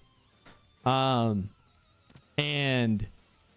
I wait and I wait and I wait. In chat, it took them 45 minutes. I kid you not, from when the first people started taking the final, it took them 45 minutes to get enough copies of the final for the rest of the room. So I sat there like horribly sick in a corner. I think luckily the people that were in the back were far enough away that the TAs were chill with us using our phones. Because I feel like I remember going on my phone. Like I went through my notes again, which was super helpful, but I remember going on my phone. So that part was nice. That was like the only saving grace.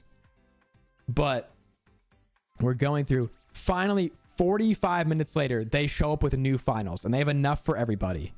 So they pass it out. Again, they finally get to me. I get my final. I took my final. I took my entire Psychology 101 Introduction to Psychology. I took my final, chat, in 9 minutes. From front to back, I answered every question on that final in 9 minutes. I literally just wrote like the first thing I could think of for every question. I answered like, I had studied pretty well for it, but I took that shit in 9 minutes. About 3/4 of it was multiple choice, a few true or false, and then like a few short response. So it wasn't overly difficult. Again, it was an introductory class, so it wasn't like write a paragraph. It was like write a couple sentences. It was pretty chill. I took it in 9 minutes. I stood up, turned it in, and then I actually felt so bad. And I was still not convinced that I didn't have COVID because I hadn't taken a PCR test, which I left to do right after. And so I went home and just didn't get on my flight because I was so sick. And I waited until 2 days later. I got back the results of a PCR test and felt better that I got a new flight and made it down for graduation. But I took it in 9 minutes. In chat, the craziest part of all of that is I got out of every major test in that class. There was a first term or like a first introductory like test. There was a midterm and a final. So there was 3 big tests. I took the final in 9 minutes and I got the best score out of every big test I took in that class. I got like a 90 on it. Like it was the best I did on any big test in that class, and I speed ran it. And I'll never forget that. I got the results back. I was like, huh? Me? You sure that was mine? They probably just saw me and they're like, get the fuck out. Like, oh, get away from us. We'll give you a good grade. Get out of here. You're going to get everyone sick. But that was my Jordan flu game. I wasted it on taking a psych final. That was my Jordan flu game. What's up, Fossey? Welcome on in, gamer. Hello. I hope you're doing well. But yeah, that was my final experience for that. And I just remember that was so brutal. That was so brutal, man. And again, it was like a first year class. So of course everybody has to take it. I think everybody in nursing had to take it. So there was just like hundreds of nursing students in that class. Took a calc exam with the flu once and bombed it, so I cannot relate. The thing is, you're saving your Jordan flu game. I used mine already, and I used it on something that I literally do not ever use or talk. I talked about it on stream. That's the most I've used what I learned in psychology to this point in life. Hundreds of white girls with blonde hair that who bullied you in high school. Why is that so accurate?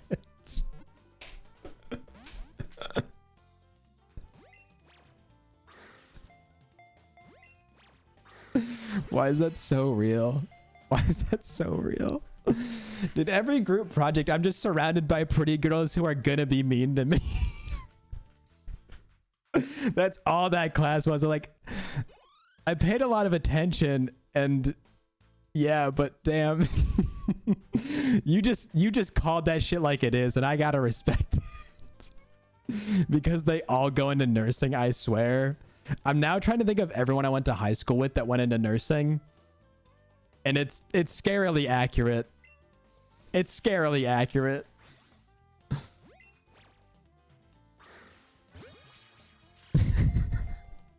You got him pinned.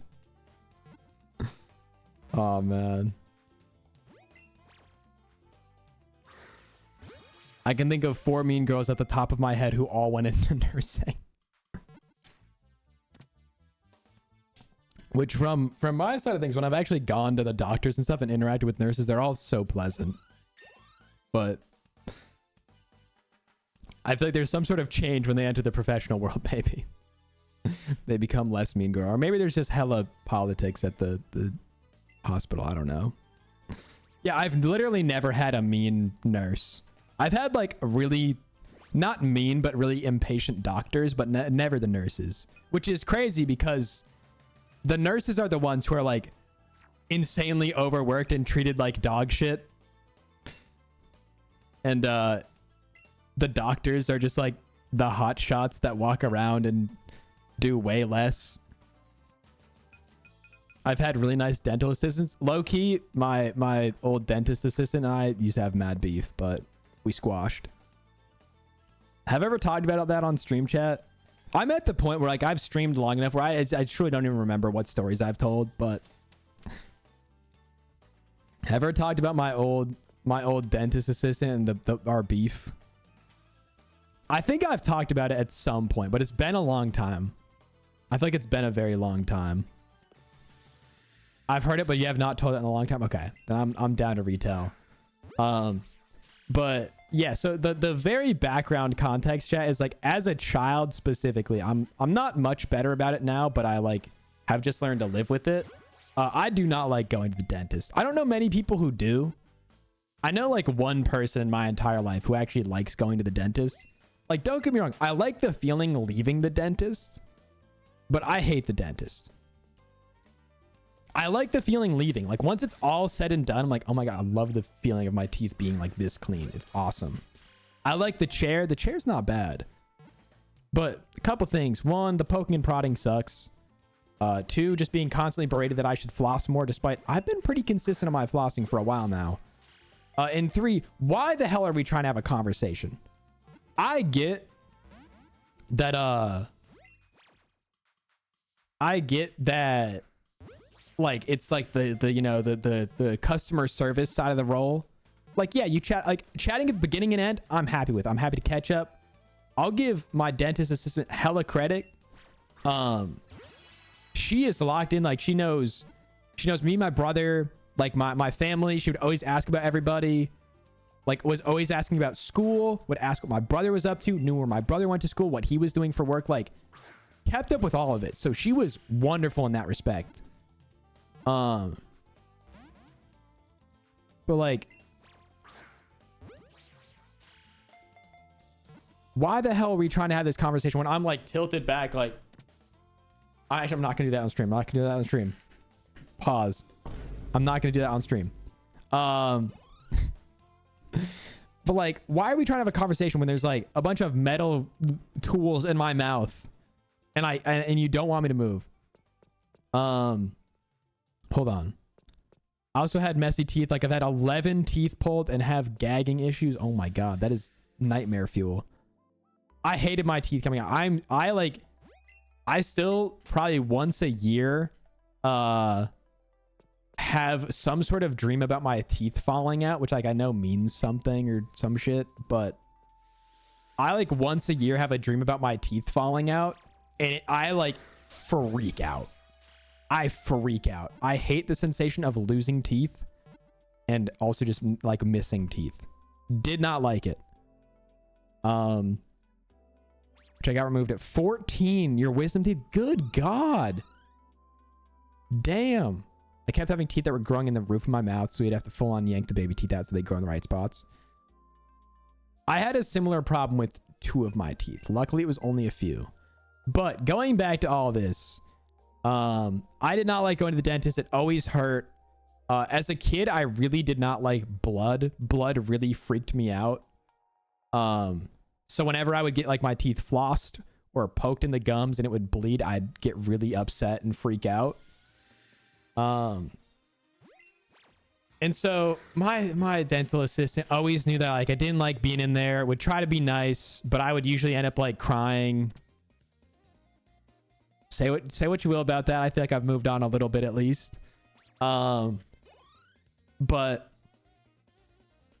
you know, knew that we weren't on great terms. But there's one time I went in and when I had like wiggly teeth, I would just literally wait for them to like drop out of my mouth. I would literally wait for them to like just naturally fall out of my mouth. I could not, even if it was hanging on by a thread, I could not like reach in and like pull the tooth out. My brother, I will never forget this. I will never forget. We were at dinner one night when we were kids, and my brother's like, because he was the opposite of me. He did not care about that. He wanted that shit out of his mouth. Remember one night he sat down, he's like, oh man, I got a tooth bothering me. Give me a second. And he walked to our bathroom, which was like right around the corner from our dining room. He walked to our bathroom and he's gone for like 15 seconds. And he just comes back with like blood all down the side of his face and just goes, I got it. And I was like, ugh. So gross. So gross. Like even thinking about it now grosses me the fuck out. It grosses me out. It's so disgusting to me. So disgusting. But dude, it looked like he got shot in the face. I got it. I will never forget that. But I was the opposite. I would literally wait for the teeth to like fall out of my mouth. And so I went into the dentist and I had one wiggly tooth. I had one wiggly tooth in the back of my mouth.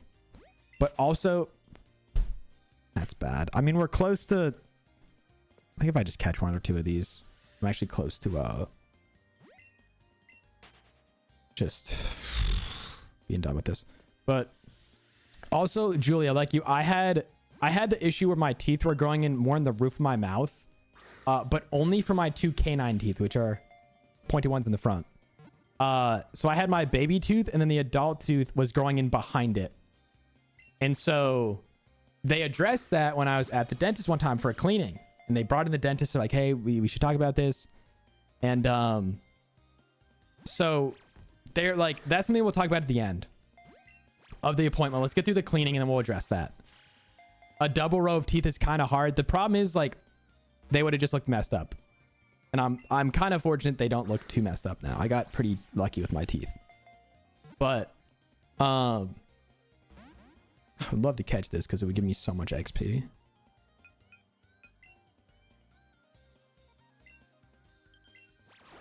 I mean, it's gonna run.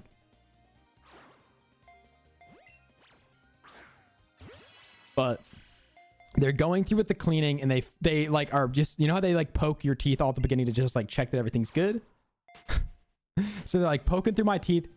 My dental assistant pokes one of my teeth that is like a little bit loose and just goes, "Ooh, we got a loose one back there." And I'm just like, no.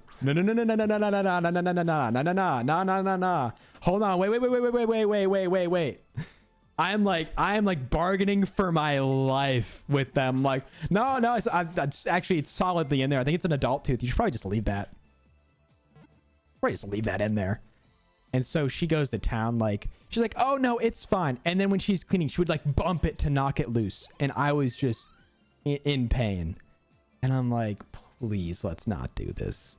Please, let's not do this. And so she's like, no, we won't pull it out. We won't pull it out. Fucking liar, dude. Liar. And so, going through and she just keeps knocking into it and bumping it. And then when we're getting to the end of the cleaning, she's like, it's really wiggly. I'm just going to take it out. It's like, it's going to be a problem. I'm just going to take it out. And I'm like, no. And so she just yanks it out and I start crying. Waterworks. I'm like, I can't do this. I'm crying. And so I'm crying.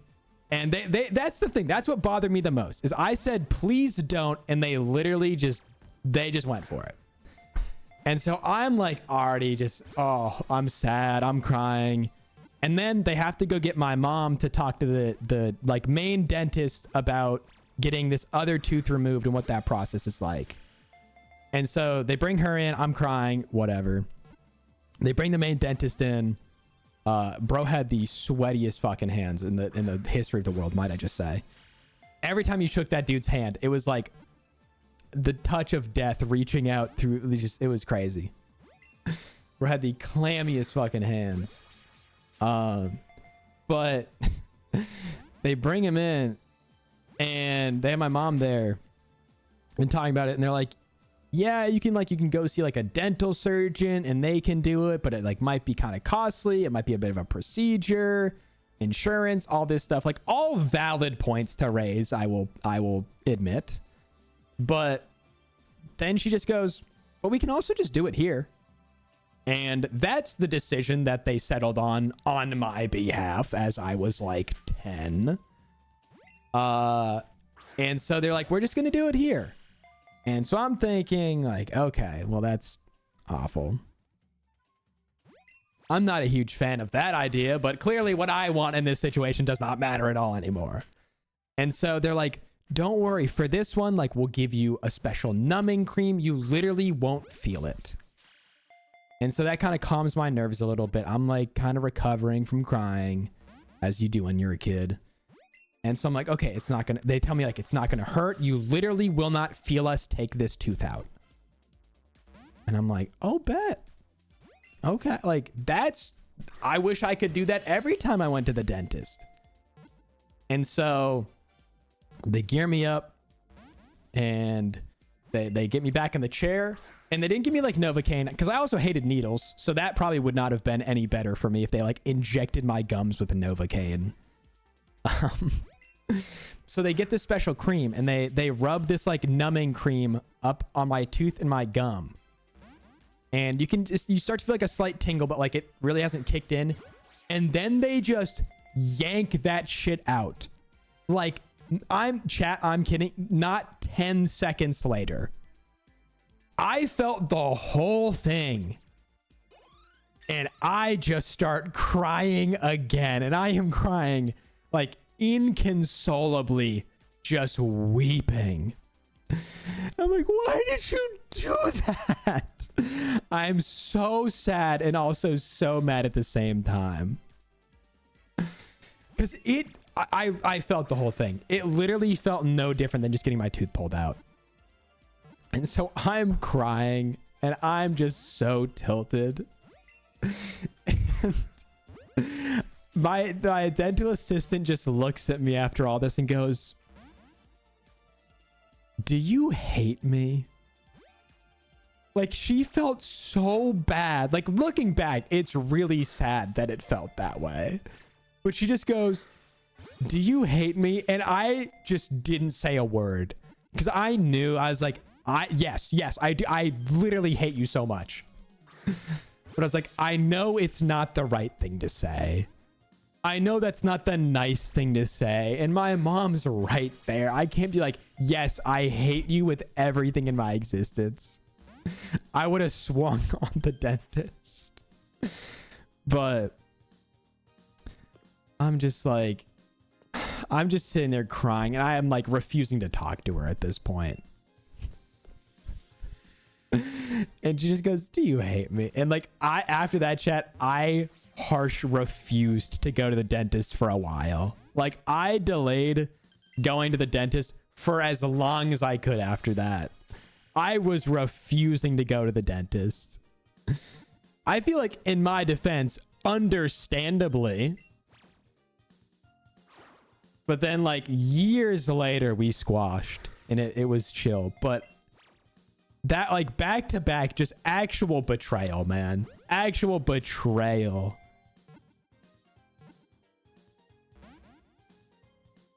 Actual betrayal. I just remember having hockey pictures after getting teeth pulled. So there's a whole set of photos of like 11-year-old me struggling to smile because my mouth is numb. Just sitting there like barely holding your mouth open. I'm also about to run out of Pokeballs. Are you kidding me? Bro, at least... Okay. I think my Pokemon's literally level 21 and it needs to be 22. I'm so... The crash out meter is... It's reaching new highs right now. You're Canadian is showing. I was like, aren't you Canadian? Caught. I know, okay, I played hockey. Nah, shouts out. I wish I played hockey, honestly. I love the sport so much, and I never played. Granted, I was tiny. Kind of still am, so I probably would have got my shit rocked, but... Okay.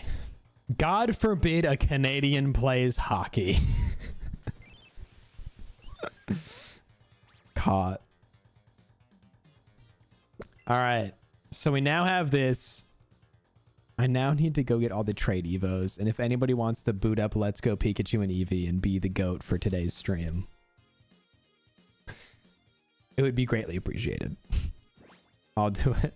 Taking one for the team, honestly. All right, let me get everything squared away here for a second. Let's go here, here.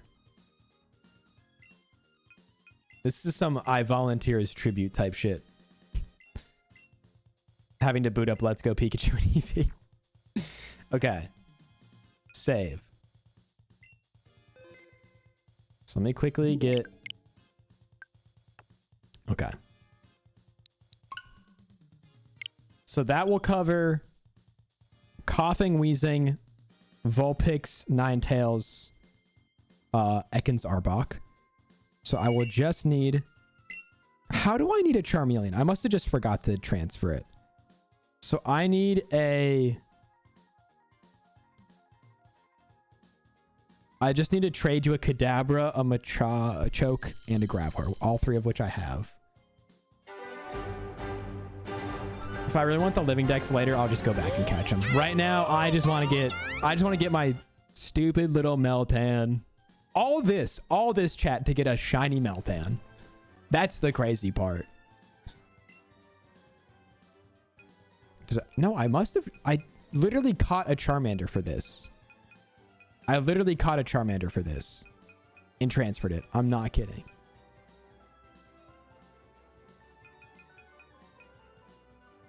Okay. I think my Switch is connected. Yeah, it's connected to the internet. Okay, so to trade, you need to go to communicate, play with others, faraway player, and then we're going to do a link trade. And we're going to go... You're going to have to do the same three symbols. So you're going to go... Bulbasaur, Squirtle, Charmander. And that'll load in. No worries on that. I don't know how it didn't count Charmeleon, though. It literally just doesn't have Charmeleon checked off. Ivysaur worked.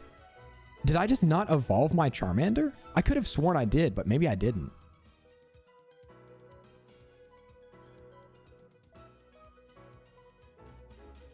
Okay. So I will trade you a Machoke.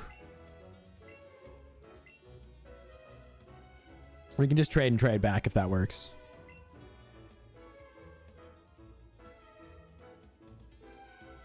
If that's good with you. I also appreciate you helping out with this.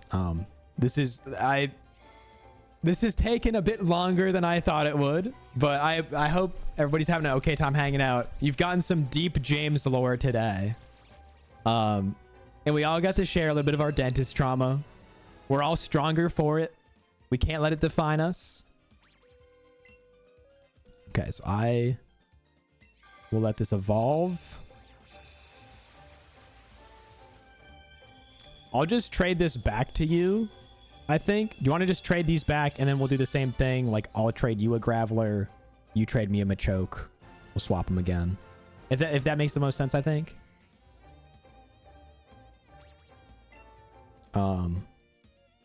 Or I guess you could just keep If you want to just keep that, actually, you can just keep that Machamp. And if you trade me a Machoke, I'll just do that. As long as it's from this game. Like, I guess it doesn't matter what trainer ID it is. So that's fine. We can kind of skip the trading back if that's chill with you. I realized that's probably an extra step we don't need. I'm like 99% sure mine are from this game. I think the ones that I have evolved clearly must not be. But all my pre-evos should be fine. So if I trade you now a Graveler, and you trade me a Machoke, I believe. I think. Yeah, and then we can go Kadabra for Kadabra. Band for band.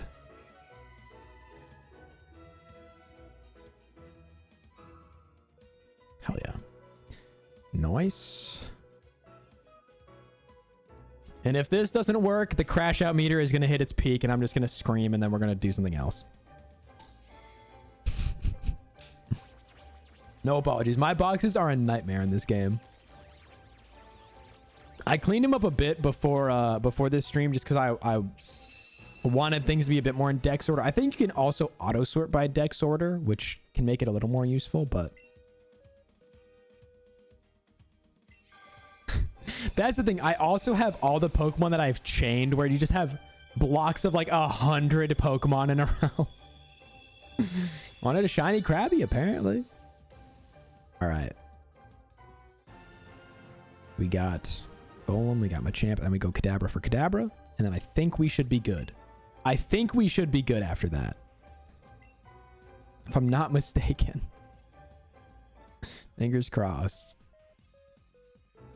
And then we'll do my Streamer University app. I got to apply to college, chat. I got to apply to college. Okay. Kadabra. Nice. I used to name this Pokemon Kadabra, and I thought that was the funniest shit back in the day. It's probably the name of my Kadabra in Pokemon Go if I check right now.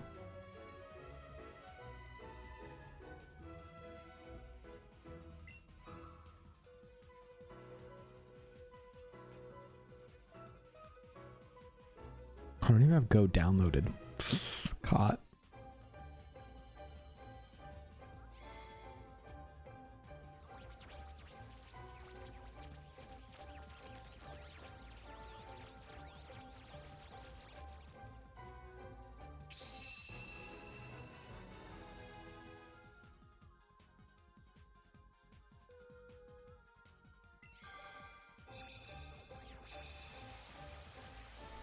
All right. So theoretically, this should be everything we need.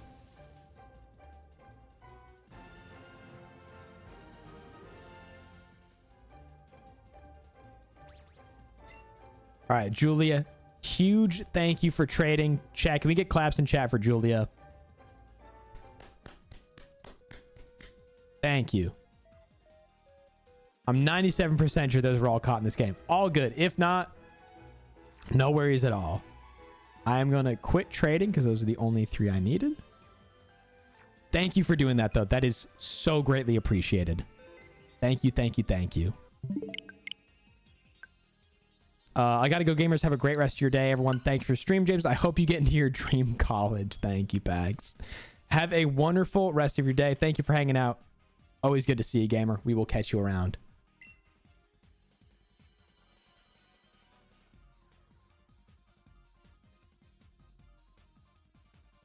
Okay, so I need to transfer from Pikachu and from Eevee. Don't get that.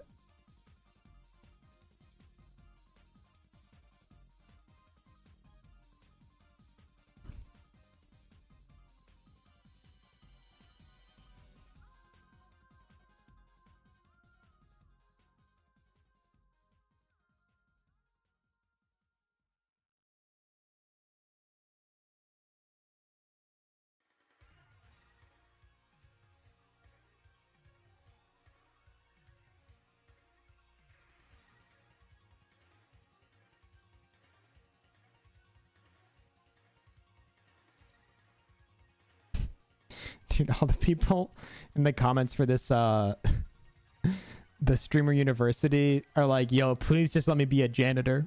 Please let me be a janitor. I'll do anything. Need them too? Okay, nice. I'm glad that was hopefully helpful. Yeah, let's go. The trading and stuff is just so weird. Also, the fact that it can't come from Pokemon Go is just as if this needed to be harder. It needs to be a living dex. It needs to be synced into Pokemon Home. It can't be from any other game. Like, what are we doing? Why are we putting all these rules in place? Also, it's probably because I just didn't... Is that a different Arbok? Or did I just never move my Arbok over? Also, yeah, I just didn't... I guess I need to make this Charmeleon. Okay. Do that in a second. Oh yeah, I just never transferred over my coughing and wheezing. Oh, anyways.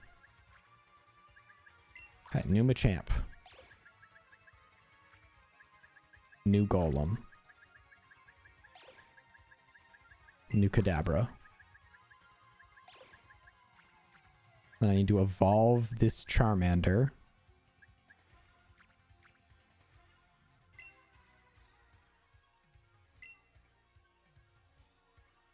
It's like, why didn't this work? It literally is not evolved. It's just not evolved. It's not a Charmeleon. That's why. So I probably need to go fight or like catch some other fucking Pokemon. Oh my god. We're getting there though, chat. I'm like now just stubborn. I'm nothing more than just stubborn at this point. Also, I think I might have forgot to move over on Magikarp. Well, we can check in a second. Okay. This part also takes suspiciously long. That's like half the problem for me. It's like, oh yeah, you want to quit out of home? It just takes ages. Probably because it has to sync to this and then a whole other app that's entirely different from this. But let it do its thing.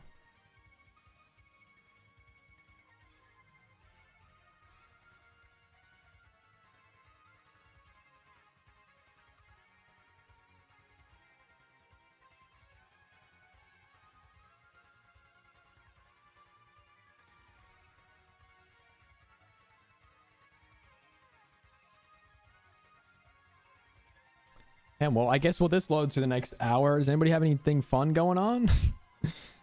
Anybody got anything good going on today, chat? I think after stream, I'm going to try to do a little bit of editing and then sit outside and read my book. I think that's the game plan. Get a little outside time. Other than the 4 seconds that I walked between a coffee shop and my car this morning. But okay, my box has been saved. That took a very long time. The gardening was all I've got for fun today. That's valid. I also need to do some other work stuff, but kind of fortunate that I can work some flexible hours for this thing I'm working on.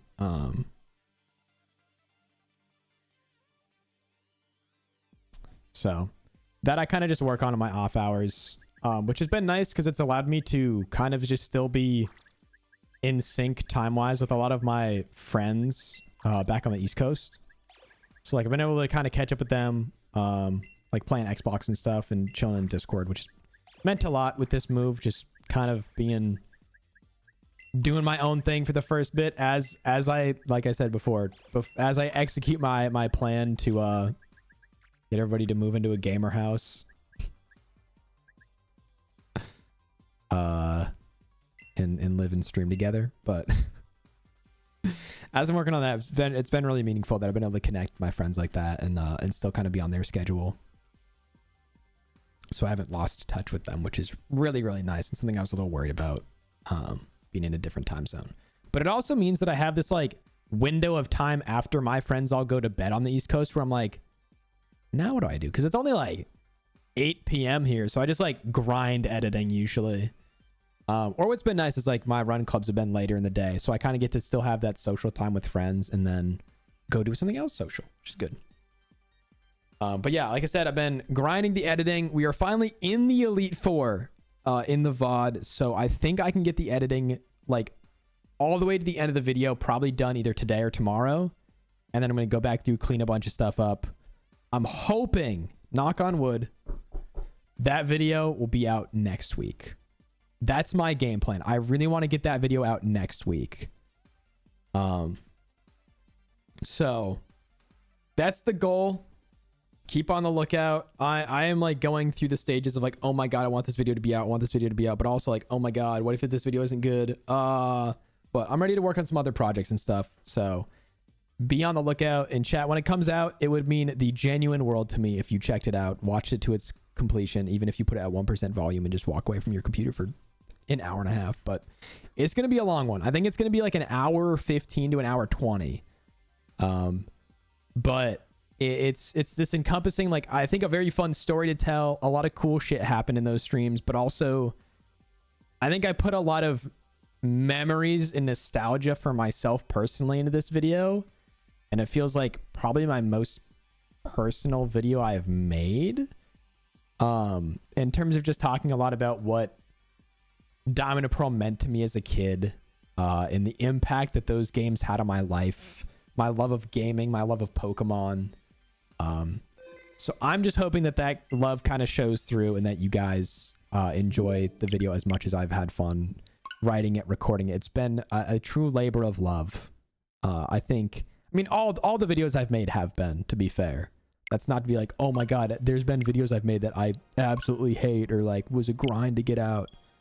Don't get me wrong. The fact that this is a 22-page script and is longer than any essay I wrote for a literal university degree I have. And I just did that for fun.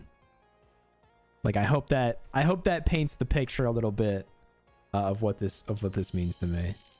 But I will yap uncontrollably about that video when it comes out. So you'll know. It will be no surprise when that video hits the timeline, because I will not stop talking about it. Let's also go in here. We're gonna just try to chain. Let me just go buy a bunch of Ultra Balls. Make this as easy as possible. I think we're gonna try to chain like Magmar or something and level up my Charmander. Shouldn't take that long. I forget if I think I put it back in the boxes here. So we should have enough. Okay. Party. Finally learning the controls now that I'm almost done playing this game. Okay. Charmander. Boom. Okay. Nice. Oh shit, ad break. My bad. I did not even realize I was about to play. I'm so sorry, gamers. The ad break has rolled in. We'll catch you in a few minutes. And in the meantime, I'm just going to be back in here. I'm going to lure up because I don't think I'm lured. Yeah. Nice.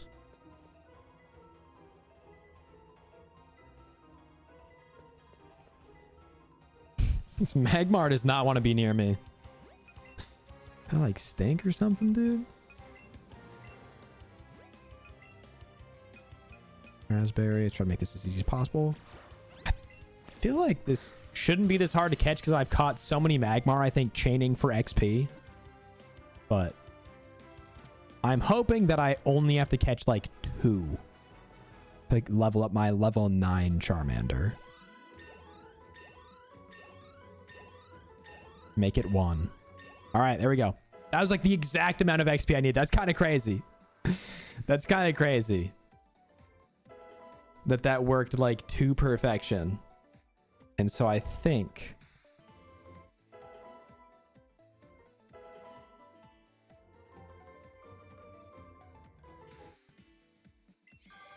Charmander evolve. Need to refresh my Pokemon Home app. I think we should be at 149 unless I missed anything, which there's probably an okay chance that I did. Let's check it now before I leave this game again and boot up home again. Okay.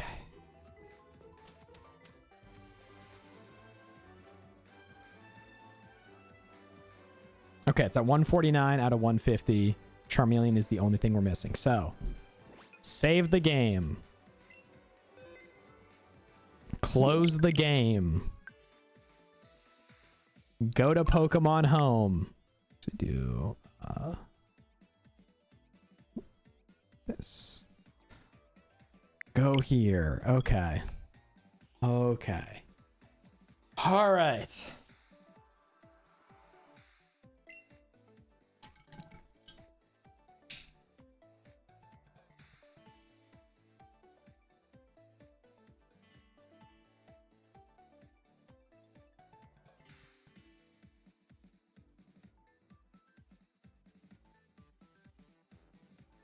Close Pokemon Home again. All right, chat. I think 4 hours later, I think I needed 40 Pokemon registered, and this took 4 hours. A little bit longer than I thought. That's not a great rate for how quickly I did catch most of these Pokemon. Really not great timing-wise. Okay, that's in my party. Dude, I swear to God. I crash out, crash out, crash out, crash out, crash out. Oh my God, dude. Oh my God. This game is trying to make this as difficult as possible. Can't have a Pokemon in my party. I literally do not care. I do not care. I could not care less. I gotta put the game all the way back. Go through all the loading screens. Oh my God. Oh my God.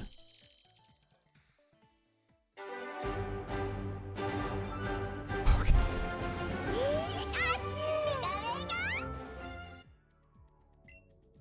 I mean, again, honestly, it's just my mistake. I'm just crashing out at myself. Crashing out at myself. Remove from party. Save the game. We're gonna go back into Pokemon Home, and we have to wait for all that to sync back up. And then I gotta go move it over, and then it's gotta back out and save, and that's gonna take a fucking year. And then I have to go on my phone to claim the Meltan, and it's gonna be some shitty animation where it just shows up. I don't know why I'm saying all this. I make it sound like I'm being forced to do this against my will. I'm not. I chose to do this. To be fair, I thought it would take like 2 hours, and we're here now double that. I'm getting hungry, so I'm getting a little cranky. Because I do be doing that. If I don't eat, I just get so angry. I get so mad for no reason. All right. Move that over. Save. 1 Pokemon moved. Let's see how long this takes.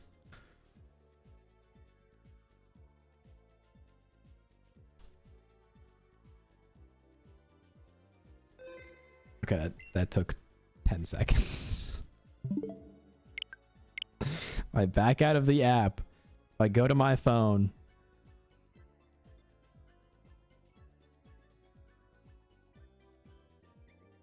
Go to Pokemon Home.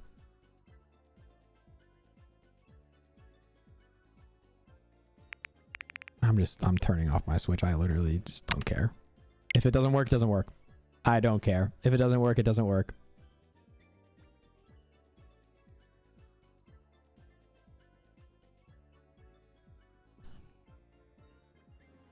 Pokedex. Games. 150.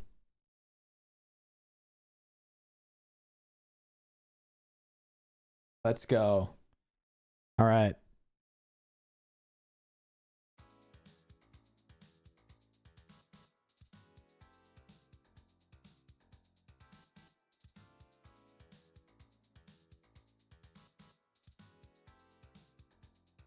Go to your mystery gifts. Yeah, check your Pokemon Home for mystery gifts. Why does it not just show it in the animation, dude? Why does it not just show it in the animation?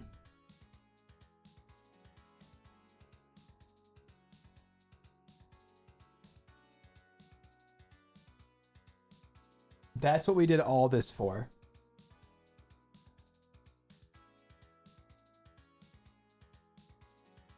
The crazy part is I don't even think I'm going to bother ever take that out of home.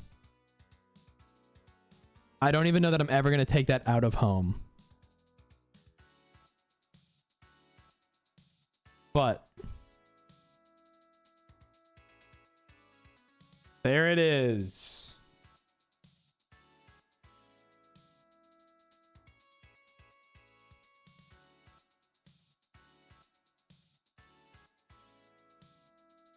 For the same reason, I think I'm going to end up getting Shiny Meloetta. I just feel like I'm going to wish I had done that at some point. And so here we are. Anyways, chat. There we have it. Shiny Meltan and a complete living dex of Pokemon Let's Go Pikachu and Eevee. It's done.